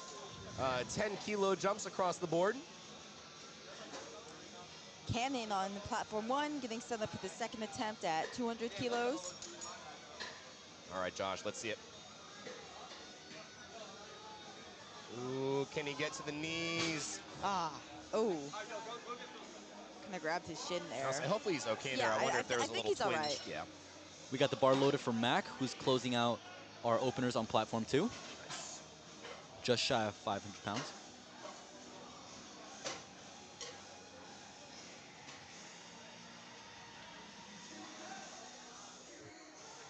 John's coming out to 200 kilos, taking a 15-kilo jump, platform 1. Rocking the USA powerlifting singlet. You don't see those anymore, folks. Ooh, that was easy was opener on easy. platform 2. Oh, yes, sir. Maddox Parker, find your way, be patient. Beautiful. I think that was a really good call. If you lean back any farther, it'd be a back handspring. Yeah.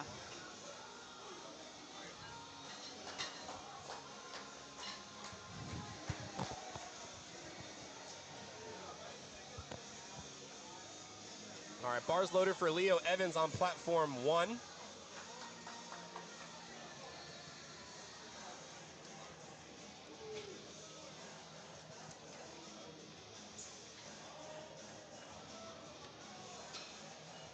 Okay, so the clock is starting over on platform 1. Looked a little frozen on our end, but he's got plenty of time, 34 seconds. Nice, easy opener there. Unfortunately, oh goodness. Oh, Oh, he's all right? Yeah, he just came a little bit forward. Oftentimes what happens, folks, when you're deadlifting and you've got all this pressure built up in your body around the belt, it's possible to get a little lightheaded, and some people pass out. It happens. Some people get a little woozy. I blacked out a couple times. Some people have nosebleeds. We saw in the last session, unfortunately, somebody had vomit. But hey, yeah. I mean, these lifters. It's the end of the day. It's the last lift. They're really giving it their all on these third attempts, and sometimes that results in them literally giving it their That's all, right. passing out. We have the spotters cleaning the bar on platform 3. All these next 5 lifters are over 500 pounds. We got Daniel up next.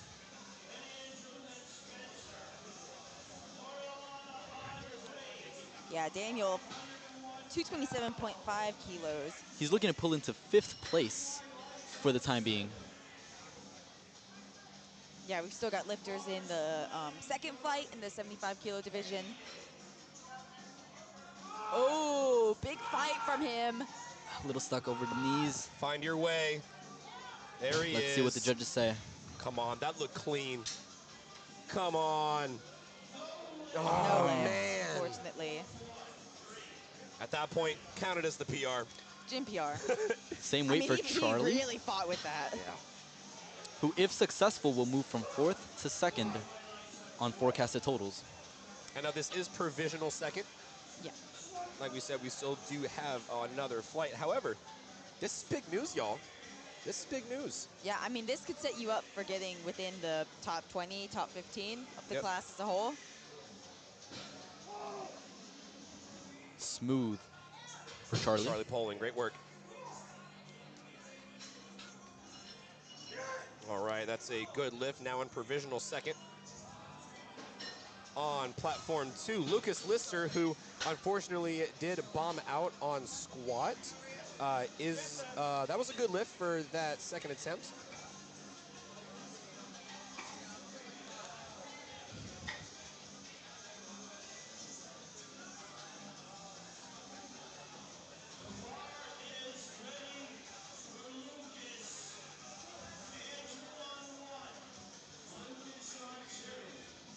All right, Spencer Lorenzen on 1.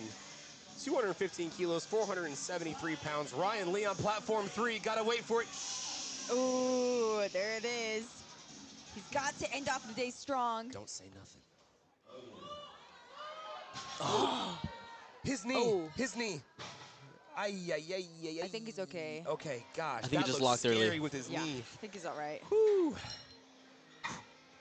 That's, I've seen knee shifts like that, but good to know he's okay. He walked away from it. Yeah, I see him now. He's walking around. He's okay. Okay, good, good, good. Yeah, he took a little bit of a big jump there. Looked a lot worse than it was. Yeah. Now, Ezekiel Ruiz, he's a kid you want to watch now from Lexington Powerlifting. He's right now right now he's first place provisionally because our lifters in the second flight haven't gone yet. But based off of that, he's now in the top 10. Yeah.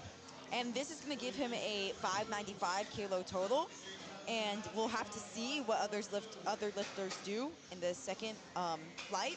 But some lifters could only get their opener. Some lifters could unfortunately bomb. He's just trying to do as much as he can to get the highest placing possible. How's Ezekiel's day so far? I think He's only missed one lift. There we go. Ooh! Watch the hand, watch the hand. Ooh. I think he's good. Think That's got a it. way to keep a hold on it. Give it to him. That Good looks like lift? a good Yep. lift. Yep. And that's 250 kilos. That's a big deadlift. We got Alexander Oliver taking the same weight, 250 kilos. This will provisionally move him into second place behind Ezekiel. All right, paying close attention to Alexander Oliver's setup here once again. Again, one of those lifters that after Flight B, they can end up in the top 10.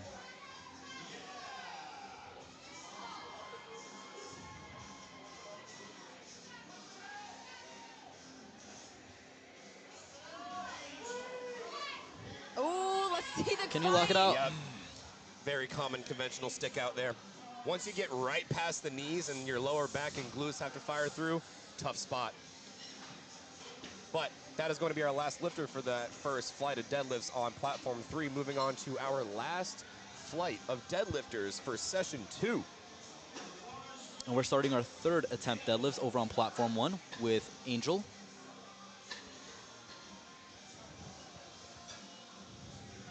And on platform 3, this flight is really going to be the one to kind of decide placing in the 75 kilo class. And to be honest, we haven't seen very many like technical errors. No. We've seen almost no technical. All of our misses have been on strength. And And I a mean, lot of these kids lifters are are young. sumo. Yeah. It just Shout- shows how much the sport is growing with when you see these young lifters so in tune with their technique. Say shout out their coaches. Your form is insane. Shout out to your barber, bro. Harrison Bigda, looks like Coach Siraj Saeed is in the corner there. He's happy with it. Looks like a Siraj good lift from Saeed, Max. actually the state chair of Georgia.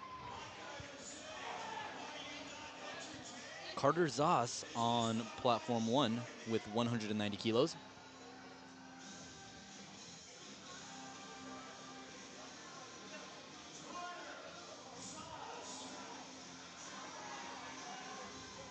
Now Josh Stork with that 220 pounds, 220 kilos, that's a long way to go.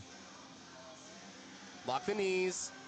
I don't think they're soft. I think he got them locked out at the last minute. Yep. There we Three go. whites. Okay. 3 white lights. Ooh, another Come on, fight Carter. on platform 1. Oh, baby, we find lockout. Come on, judges. Give him something. Oh, a good lift, ladies and gents. And a good 8 for 9 day for Carter. Good job, Carter.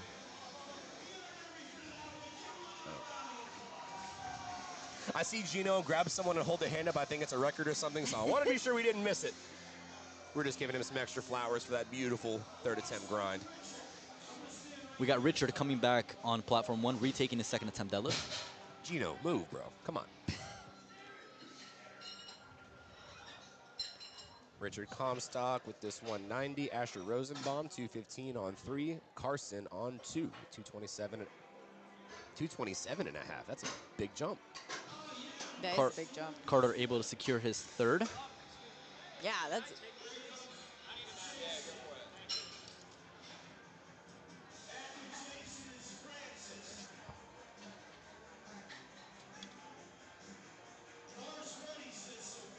All right, Asher Rosenbaum with a very, very wide sumo stance.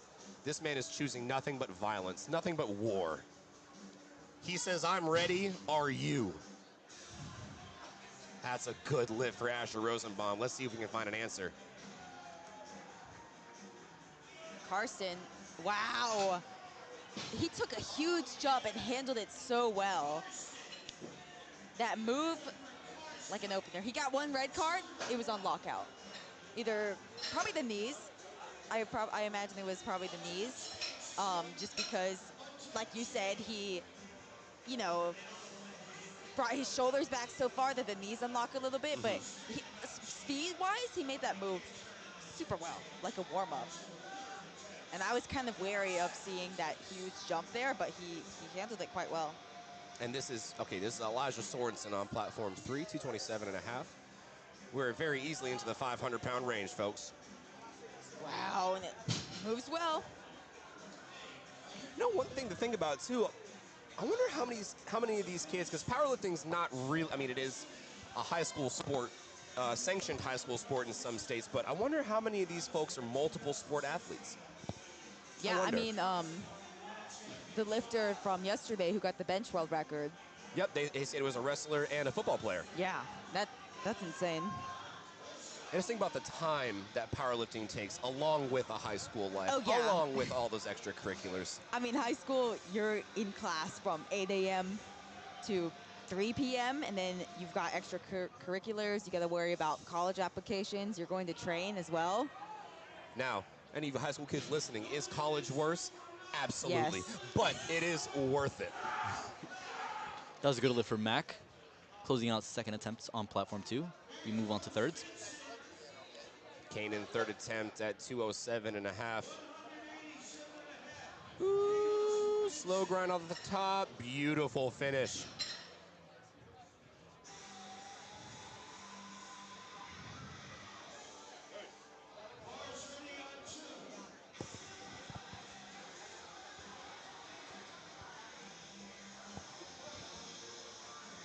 Here's Vincent Evelyn on platform 2 with his last attempt at 187. He had like 20 more kilos in the tank. Are you kidding me?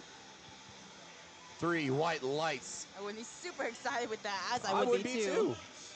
Jinx. Big fight on platform 1 from Oh John. my God, John. 207.5. What I a didn't see grind. any hitching. It just got stuck on his thighs. Come on.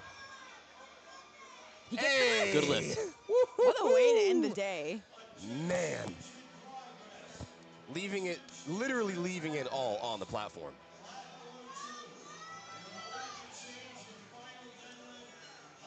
We got some action going on platform 2.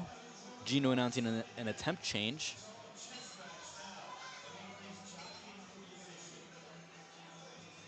Yeah, I mean, a lot of these lifters in this flight are a little space away from top 10 positioning, but you still have the option to change your deadlift 2 times. You could have put in a deadlift and then later change your mind. You could have said, hey, I'm not feeling the best, let me bump it down, or let me go for that YOLO deadlift. I've been in the position where too, I've seen a lifter lift their second attempt, and I'll put in a call based on that. He'll come out after me and be like, yo, I'm ready. Like, please, please, please give it to me. And at that point, you got to. It's out the of your last hands. deadlift. Come on now. If they feel like they're on, shoot. Let them go for it. Mario Kalel on platform 1, 217.5. Anthony. Oh, It's a no lift for Mario on platform 1. Easy opener for Kyle on 3.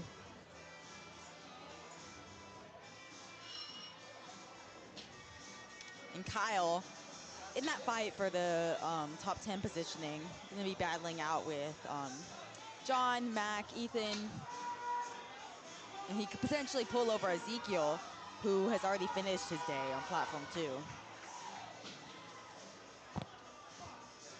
That was a smooth third for Anthony. Very excited walking off the platform. Good job, Anthony.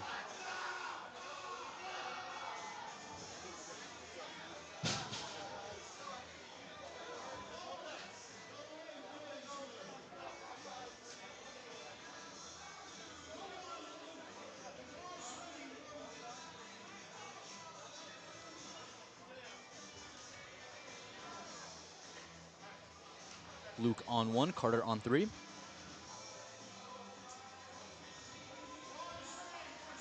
Oh, big fight, platform 2. I think it's good. And now I stand corrected, folks. Luke Lister did not bomb out, but he did miss that lift. 2-2-1. We got Adrian on 3, who's one of the contenders for podium and potentially the national championship. That's Yeah. right. I mean, this would give him a 602.5 kilo total. And if everyone within the top 5 makes their opening deadlift, that's going to put him in second place for the time being. Again, very excited for our third attempts on platform 3. We're going to see a battle.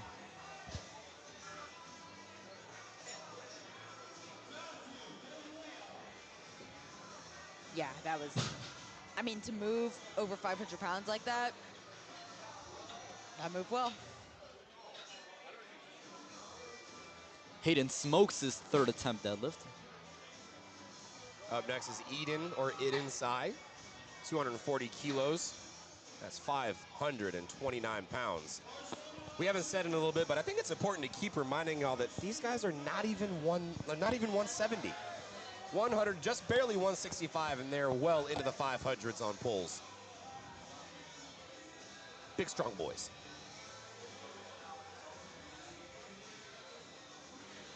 Matthew on platform 1 getting set up with that 500-pound mark, 227.5. Oh, Ooh. look good to me. Come on, Lucas. Oh, man, right at the knees, too.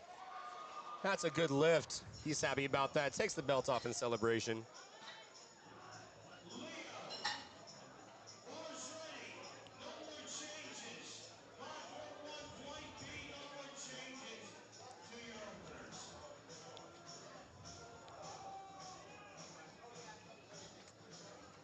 Matthew's going to come out on platform 3 to 240 kilos. Again, another one of those lifters in contention for top spot. This is going to give him a 602.5 kilo total.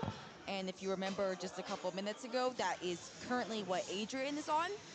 But this lift would put Matthew ahead of Adrian?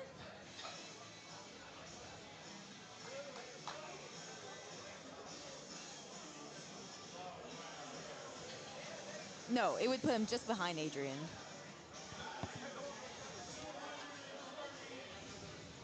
I keep kicking the water bottles over. Cruz getting set up with 210 kilos on platform 2. Andrew Reed, 230 kilos. Big jump. 17.5 kilo jump on platform 1. Ethan Tran's got 250 on deck. And Andrew's got that super narrow grip, That's actually. a master grip sumo. Gripping on the smooth. If it works, it works. He needs to get 3 I mean, white it's a good lights. lift, so Yep. hey, Yeah. who are we? Way to end the day. 3 for 3 in the deads. Only missed 1 lift on the day. Fantastic day for Gabriel Andrew. Prince looking to close out flight A on platform 1 with 235 kilos, 518 pounds.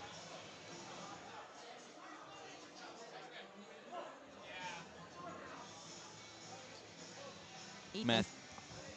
Matthew on 2 and Ethan on 3. Here's Gabe with the shimmy setup. Yes, sir. Shimmy, shimmy, shimmy, shimmy. Please do it one more time. He probably won't. Come on. Just Got past caught the right knees. at the knees there, Yeah. yep. Wow. 250 kilos is Air. light work for Ethan. Last warm-up. And taking a look at these attempts, Matthew actually missed his opening deadlift, but still went up 17.5 kilos. I totally missed that. I did not know because his opening deadlift would have put him at, I believe, 602.5 kilo total. So that would have put him in 3rd place for the time being. But 17.5 kilo jump, that's dicey. He's still currently forecasted first, but With that jump, yeah. So it's going to really come down to if he can make that. Speaking of if he can make it, Connor Laughlin bumped down his opener from 260 kilos, opening up with 255. Again, another one of those lifters really in that battle for the national title. Yeah, missing that last bench attempt really shook things up now. Right now, forecasted 3rd place, but we're going to keep a close eye on these attempts. Never mind. That was easy. Yep. He smoked that, and I think he's going to have the last deadlift advantage. And call that man a good Boston butt. The way we smoke these deadlifts. Come on, dude. Ooh, Will putting in the fight, platform 2. See what the judges say on that. Attaboy. Good lift. we got our 44 kilo girls starting over on platform 1. We got Heidi opening us up with 65 kilos.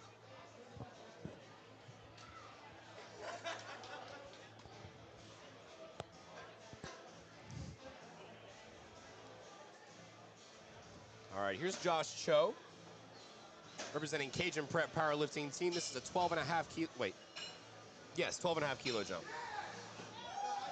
Is that right?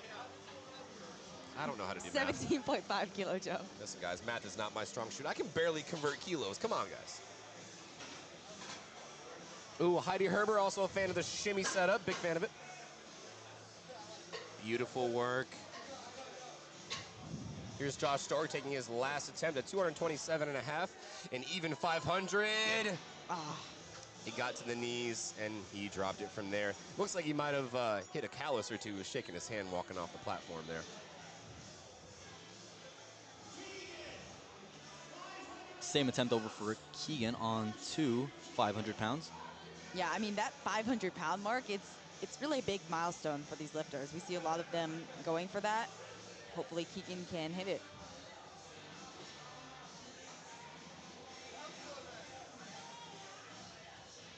Oh, call that man the real. Oh, never mind. Never mind.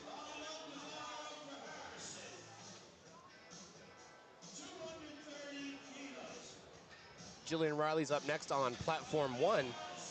Jillian currently sitting 4th in the standings for the 44 kilo ladies. Sorry, 5th for the 44 kilo ladies.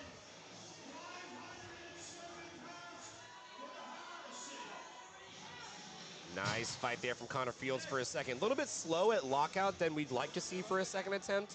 I imagine that's going to adjust his play calling going into thirds. Probably going to be a bit smaller jump.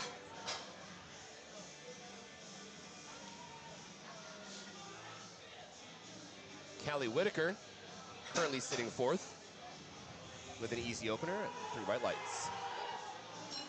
Ali Voyers is coming up next. Now, unfortunately, Ali will not be able to post a total or qualify for the meet because we unfortunately did bomb out on bench press. We might have opened a little bit high. However, it's really awesome to see her come back for deadlifts. Way to finish strong. Yeah, and I believe she did bump down her deadlift opener about 10 kilos.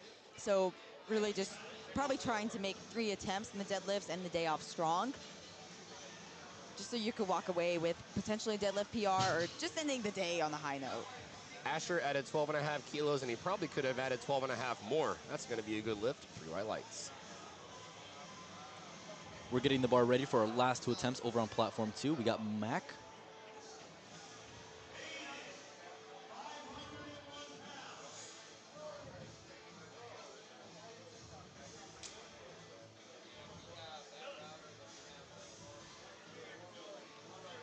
Nice finish there from Ali Voyers. I'm not even going to try and do that. Oh. That's 2-1. That's going to be a good lift.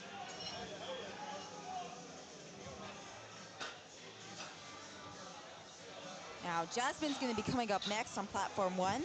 This is going to give her a 220 kilo total, forecasted in 2nd in the 44 kilo class. And she's not too far back from Riley, who's currently forecasted in 1st. If Riley starts missing some lifts, that could really open the door for Jasmine. Here's Mock getting hyped up for his 2nd attempt. Easy opener for Jasmine. Come on, Mock. Oh, it's not going to go. We saw a little bit of up and downward motion, and even though he got it up, unfortunately, it's not going to go for our referees. Oh, and We got Karsten closing out our flight on platform 2. 245 kilos, 540 pounds.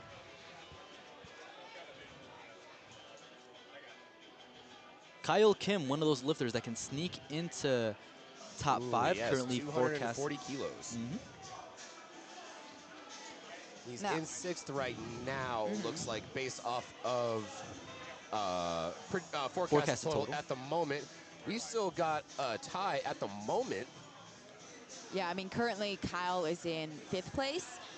The lifter who is forecasted ahead of him is Lee, who is actually going to be lifting after him on a different platform. That was a great lift for Karsten, ending out 8 for 9. Kyle makes smooth work of 240 kilos. And now we move into flight B on platform 2 with Elijah McGill opening us up with 150 kilos, 330 pounds. Oh my goodness. Hey now, spotters, loaders. Hold on now.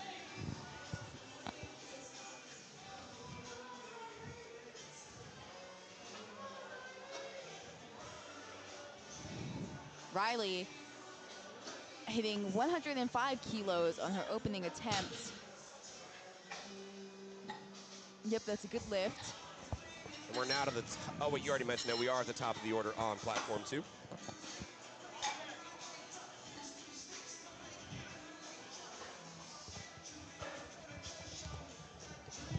Elijah Sorensen on platform 3, 245 kilos, 540 pounds, representing Elk Mound High School. Elk Mound is in Wisconsin. Little mansion in Wisconsin. Anybody? T-Pain fans? No? Okay. Pedro Linares opening 165 kilos. Elijah McGill, that was a good opener for him. Ezra Wagner is going to come behind 363 pounds. Elijah's happy with that one.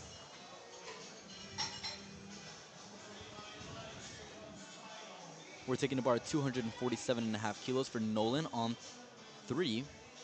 Guys, we're getting dangerously close at the 600 mark. Yeah, I mean, Connor Laughlin's only projected to go 2.5 kilos under.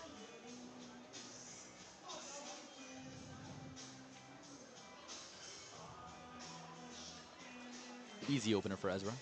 It looks like we're going to let the clock run down on platform 1 for dash title. Never mind. He just wanted to juke y'all. Nolan hits his second attempt.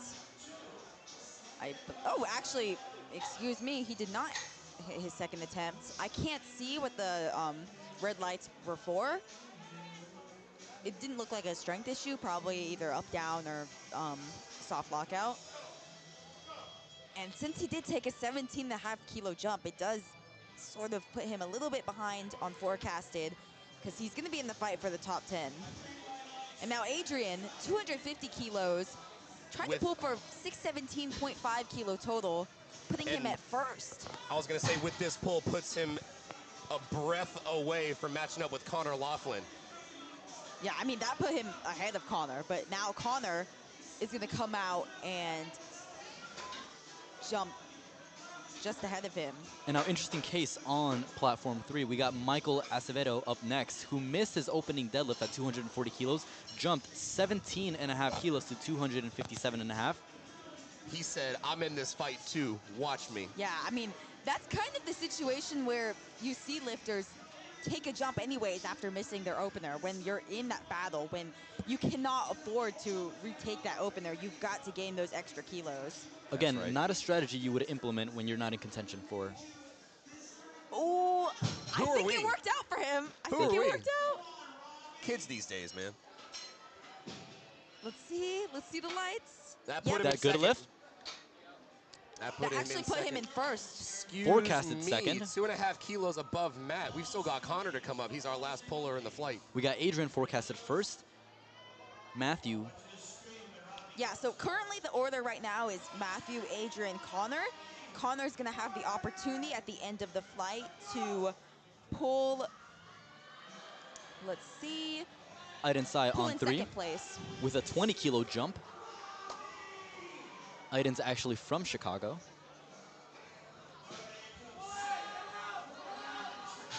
Oh, It's not quite there. He still has his third attempt deadlift to retake. Hey, sometimes you just got to find that dog in him, wake him up, give him a treat, and come back for that third lift. Ethan Tran's coming up for his last, or next to last deadlift, 265 kilos. But it looks like there's some attempt changes going on Ethan platform with this 3. lift is pulling, I believe, into fourth place over Kyle Kim.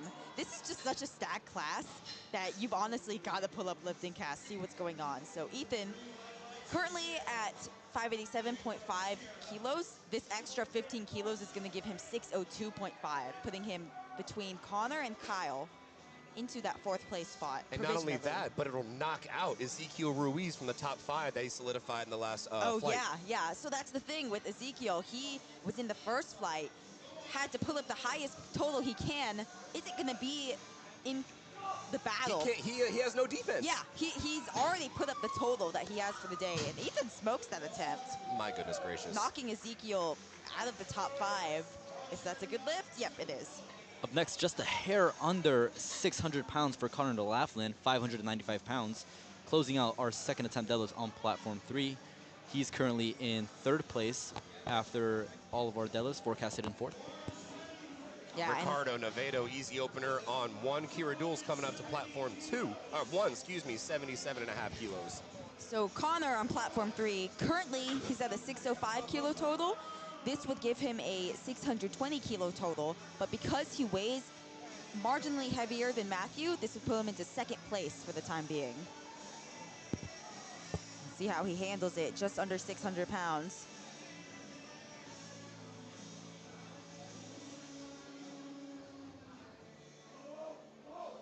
Oh, that was, that was phenomenal. You know what? 270 kilos for Connor Connor. might be on. I think I no think matter Connor what, might be on. He's pulling for the win no matter what. I Oh agree. my gosh. No matter what happens, if he has to load up 300 kilos, I think he's going to do it. Wow.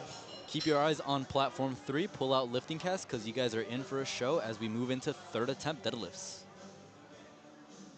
We're also moving into 2nd attempts on platform 2. 1. I know what platforms are.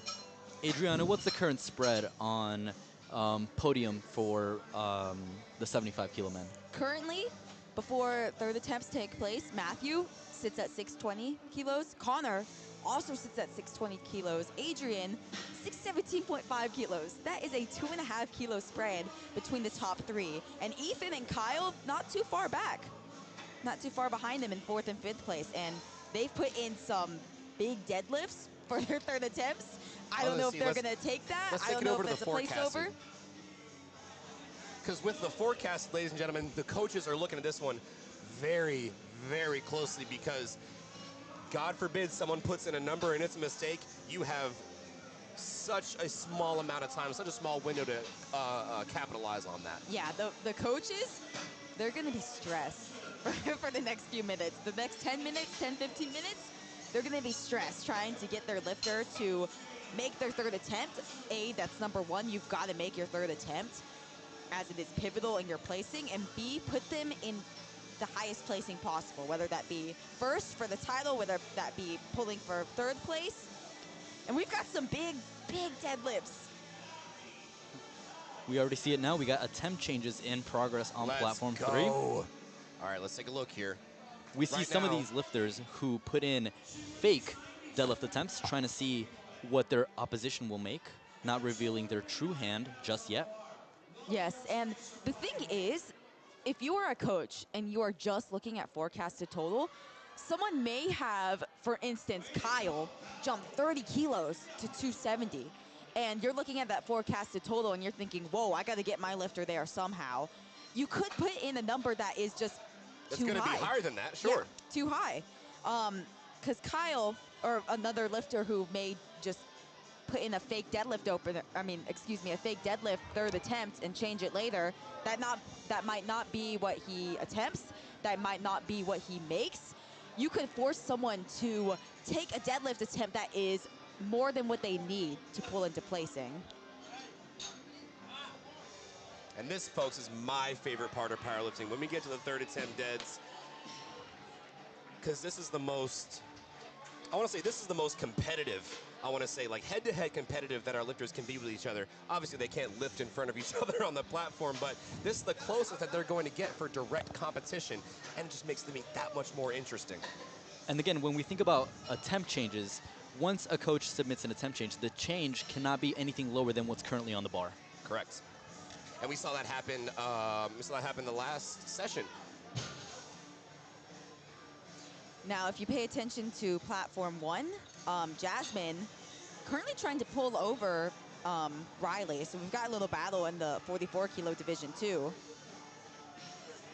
Okay, so that puts her in provisional 1st at the moment. Both Jasmine and Riley have made all of their 3rd squats and 3rd benches, so they got good momentum going into deadlifts. Yeah, they both actually have not missed a lift yet. Yep.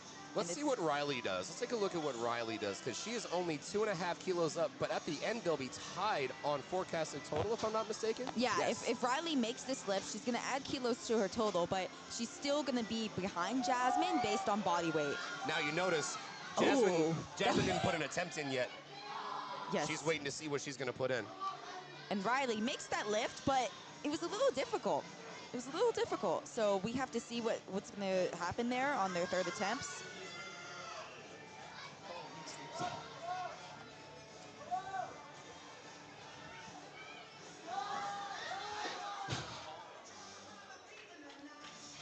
We got already attempt changes on platform 3. Super interesting stuff. John unfortunately missed his third attempt on platform 3. Connor just put an attempt to pull him into second, and he is banking on Matthew Acevedo. Because right now they're both in the same forecasted total, but so long as Matthew misses this, Connor can keep this weight, and I think he's good for it. I mean, he's got another 20 pounds easily.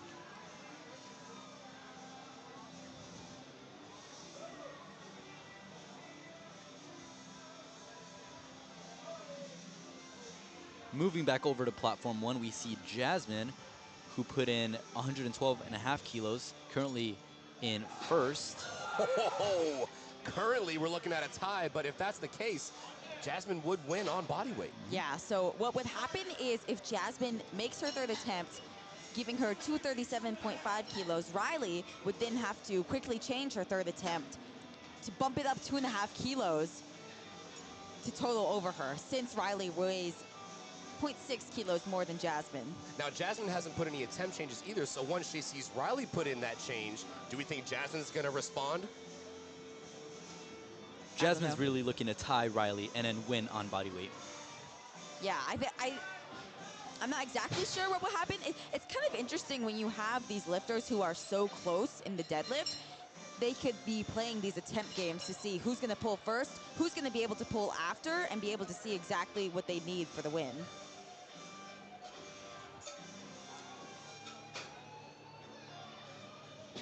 Ezra hitting 180 kilos on platform 2. Ethan Tran loaded up a monster weight that's going to pull him into 4th place. And Nolan, platform 3, currently in 10th place, going to be loading up. That's going to pull him into 7th. 7th place. Oh, and he's fighting with Come it. on. Oh, it's not going to go. Oh, Itchy. man. At that point, the body takes over, and you're just trying to get it up at that point. Good gym PR. Yeah, I mean, currently, yeah, that's a no lift for Nolan. He is in 10th place currently, and Elijah coming out right after him. Looking to crack into the top 10, currently in 12th, moving into 9th. Yeah, Bars Elijah. loaded. Oh, go ahead. Oh, no. You go ahead. You're good. No, you. No. No, you.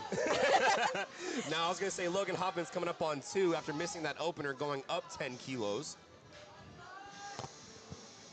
Never mind. Look That's good. not worth it. Look Nope. good. Yep. Here's Elijah 2-1. Sorensen.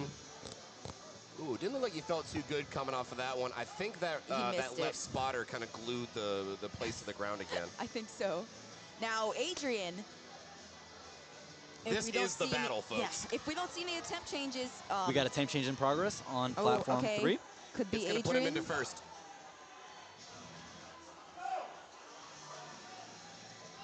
Yeah, Adrian. Okay, the bar's loaded. Adrian's coming out to 257.5. Currently, he's at 617.5. This would give him 625, So putting does it- him over Matthew, who's Wait a currently minute. in first place. Wait a minute.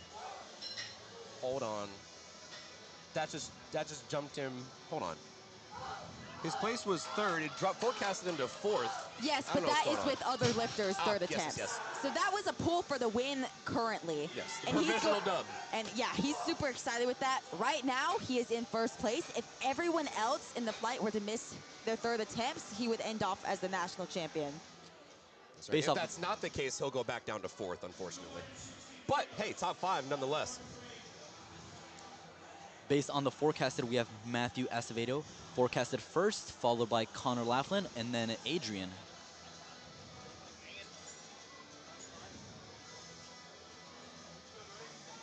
Yeah, and you kind of see, if you're paying attention to LiftingCast, Kyle had put in a huge deadlift initially, and he bumped it back down. So that's kind of what we were saying, that forecasted, it doesn't tell the whole story. What did he initially put in there? I think like 270. Yeah, 270. He jumped 30 kilos. Aiden looking to retake his second attempt. Not quite there. Those pesky spotters.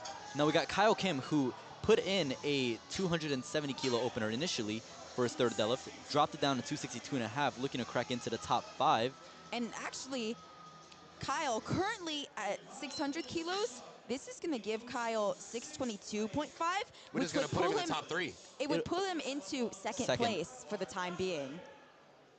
All right, bar is loaded here. And it's a big jump, too. 22.5 kilos. Kyle pulling for silver.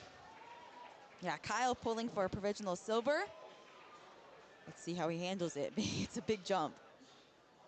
I think, And as soon as this goes, we're going to watch the lifting cast.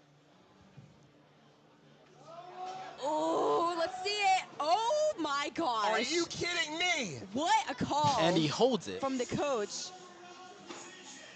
Hey! Good lift. He's done it. Silver medal. See, based off of that, we have now attempt changes as Matthew and Connor are looking to... So right now, 622.5, Connor's got to pull it. He's got to put something down pretty fast. Yeah, and I believe Matthew is going to go first. He's going to pull it, Yep, at least right now he is.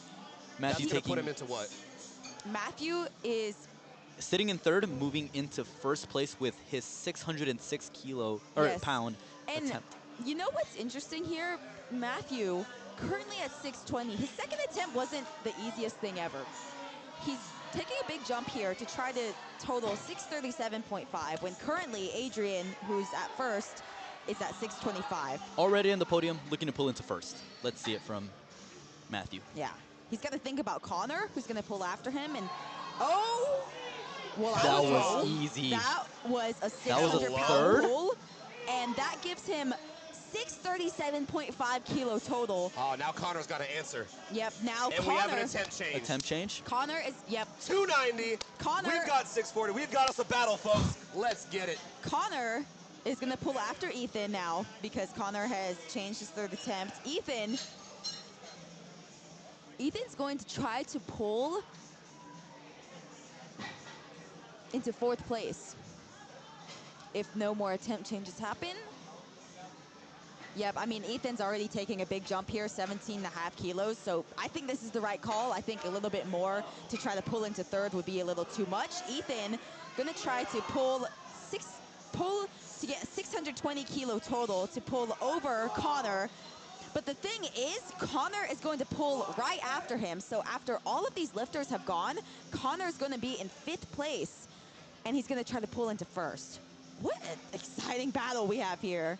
Can Ethan pull over Connor into 4th place? Ooh, They're what going to call a that on up deadlift. and down. I They're don't going to know. call I that on think up he and We'll might see, down. get we'll it. see. I think he might get it. Oh, no Good way. lift.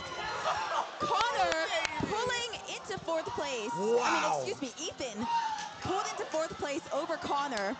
Now Connor looking to respond.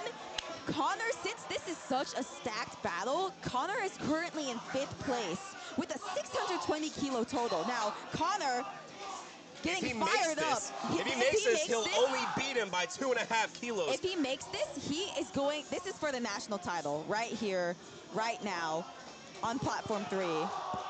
This is everything. Ladies and gentlemen, this is a battle. I almost want to go outside and watch this live. Hold on, I And won't. even but- on the platform 1, We got Jasmine. pulling for 237.5 kilos. But let's pay attention to platform 3 as Connor pulls for the national title. Looks like Jazz pulled for the title as well. Yes! Oh, Currently, Jasmine Good job for our Jasmine. opener, but Riley's going to come right behind on platform 1. Connor Laughlin on 3. Riley. 290 kilos. What are we going to see, folks? Grabs the bar, big slack pull.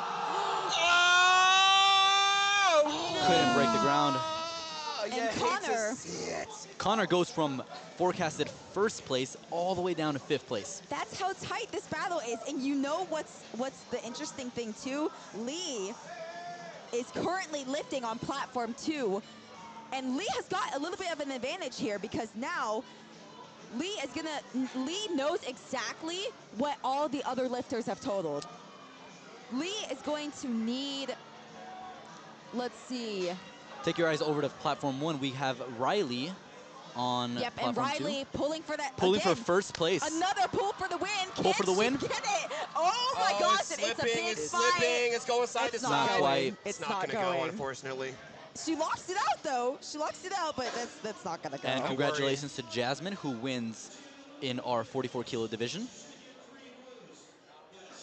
Yeah, that was no lift. Yep. Jasmine is the 44 kilo national champion.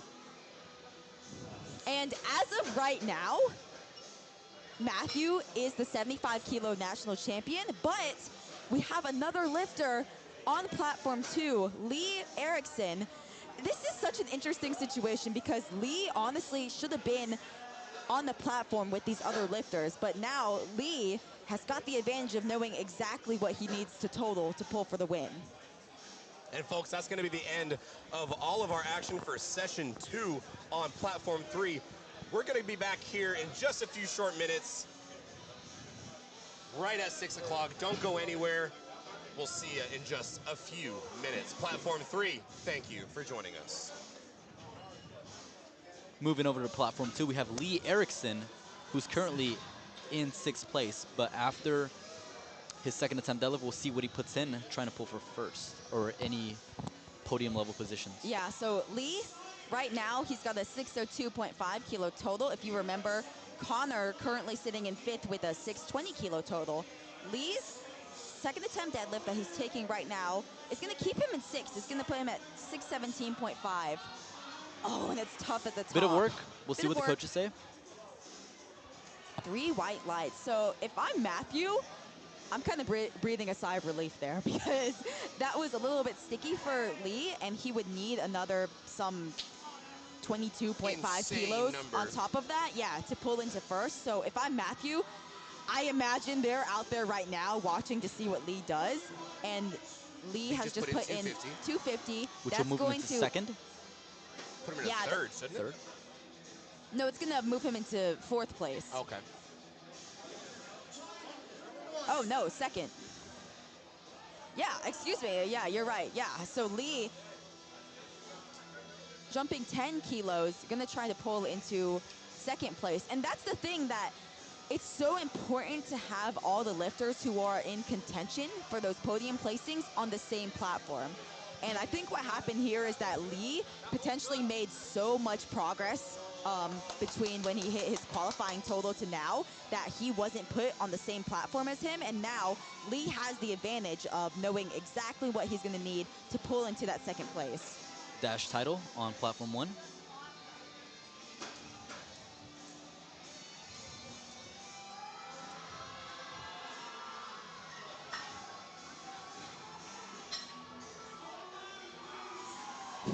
Love the celebration from Dash there. Wraps up a perfect 9 for 9 day. Congrats. 9 for 9 with strict judging, folks. You can't ask for nothing better than that.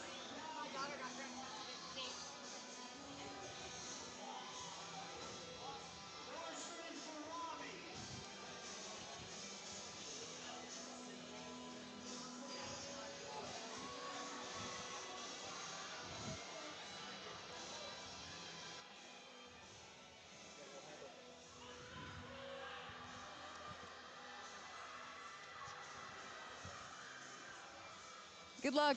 Oh, Bye, Kevin.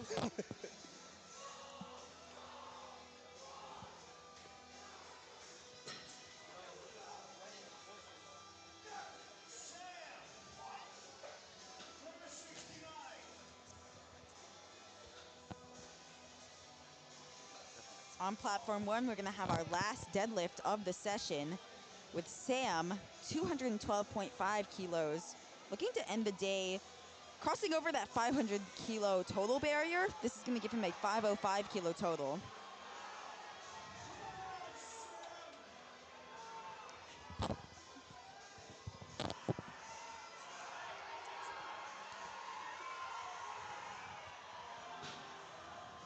Sam Vulcan with the biggest fight of his life. 212.5 kilos.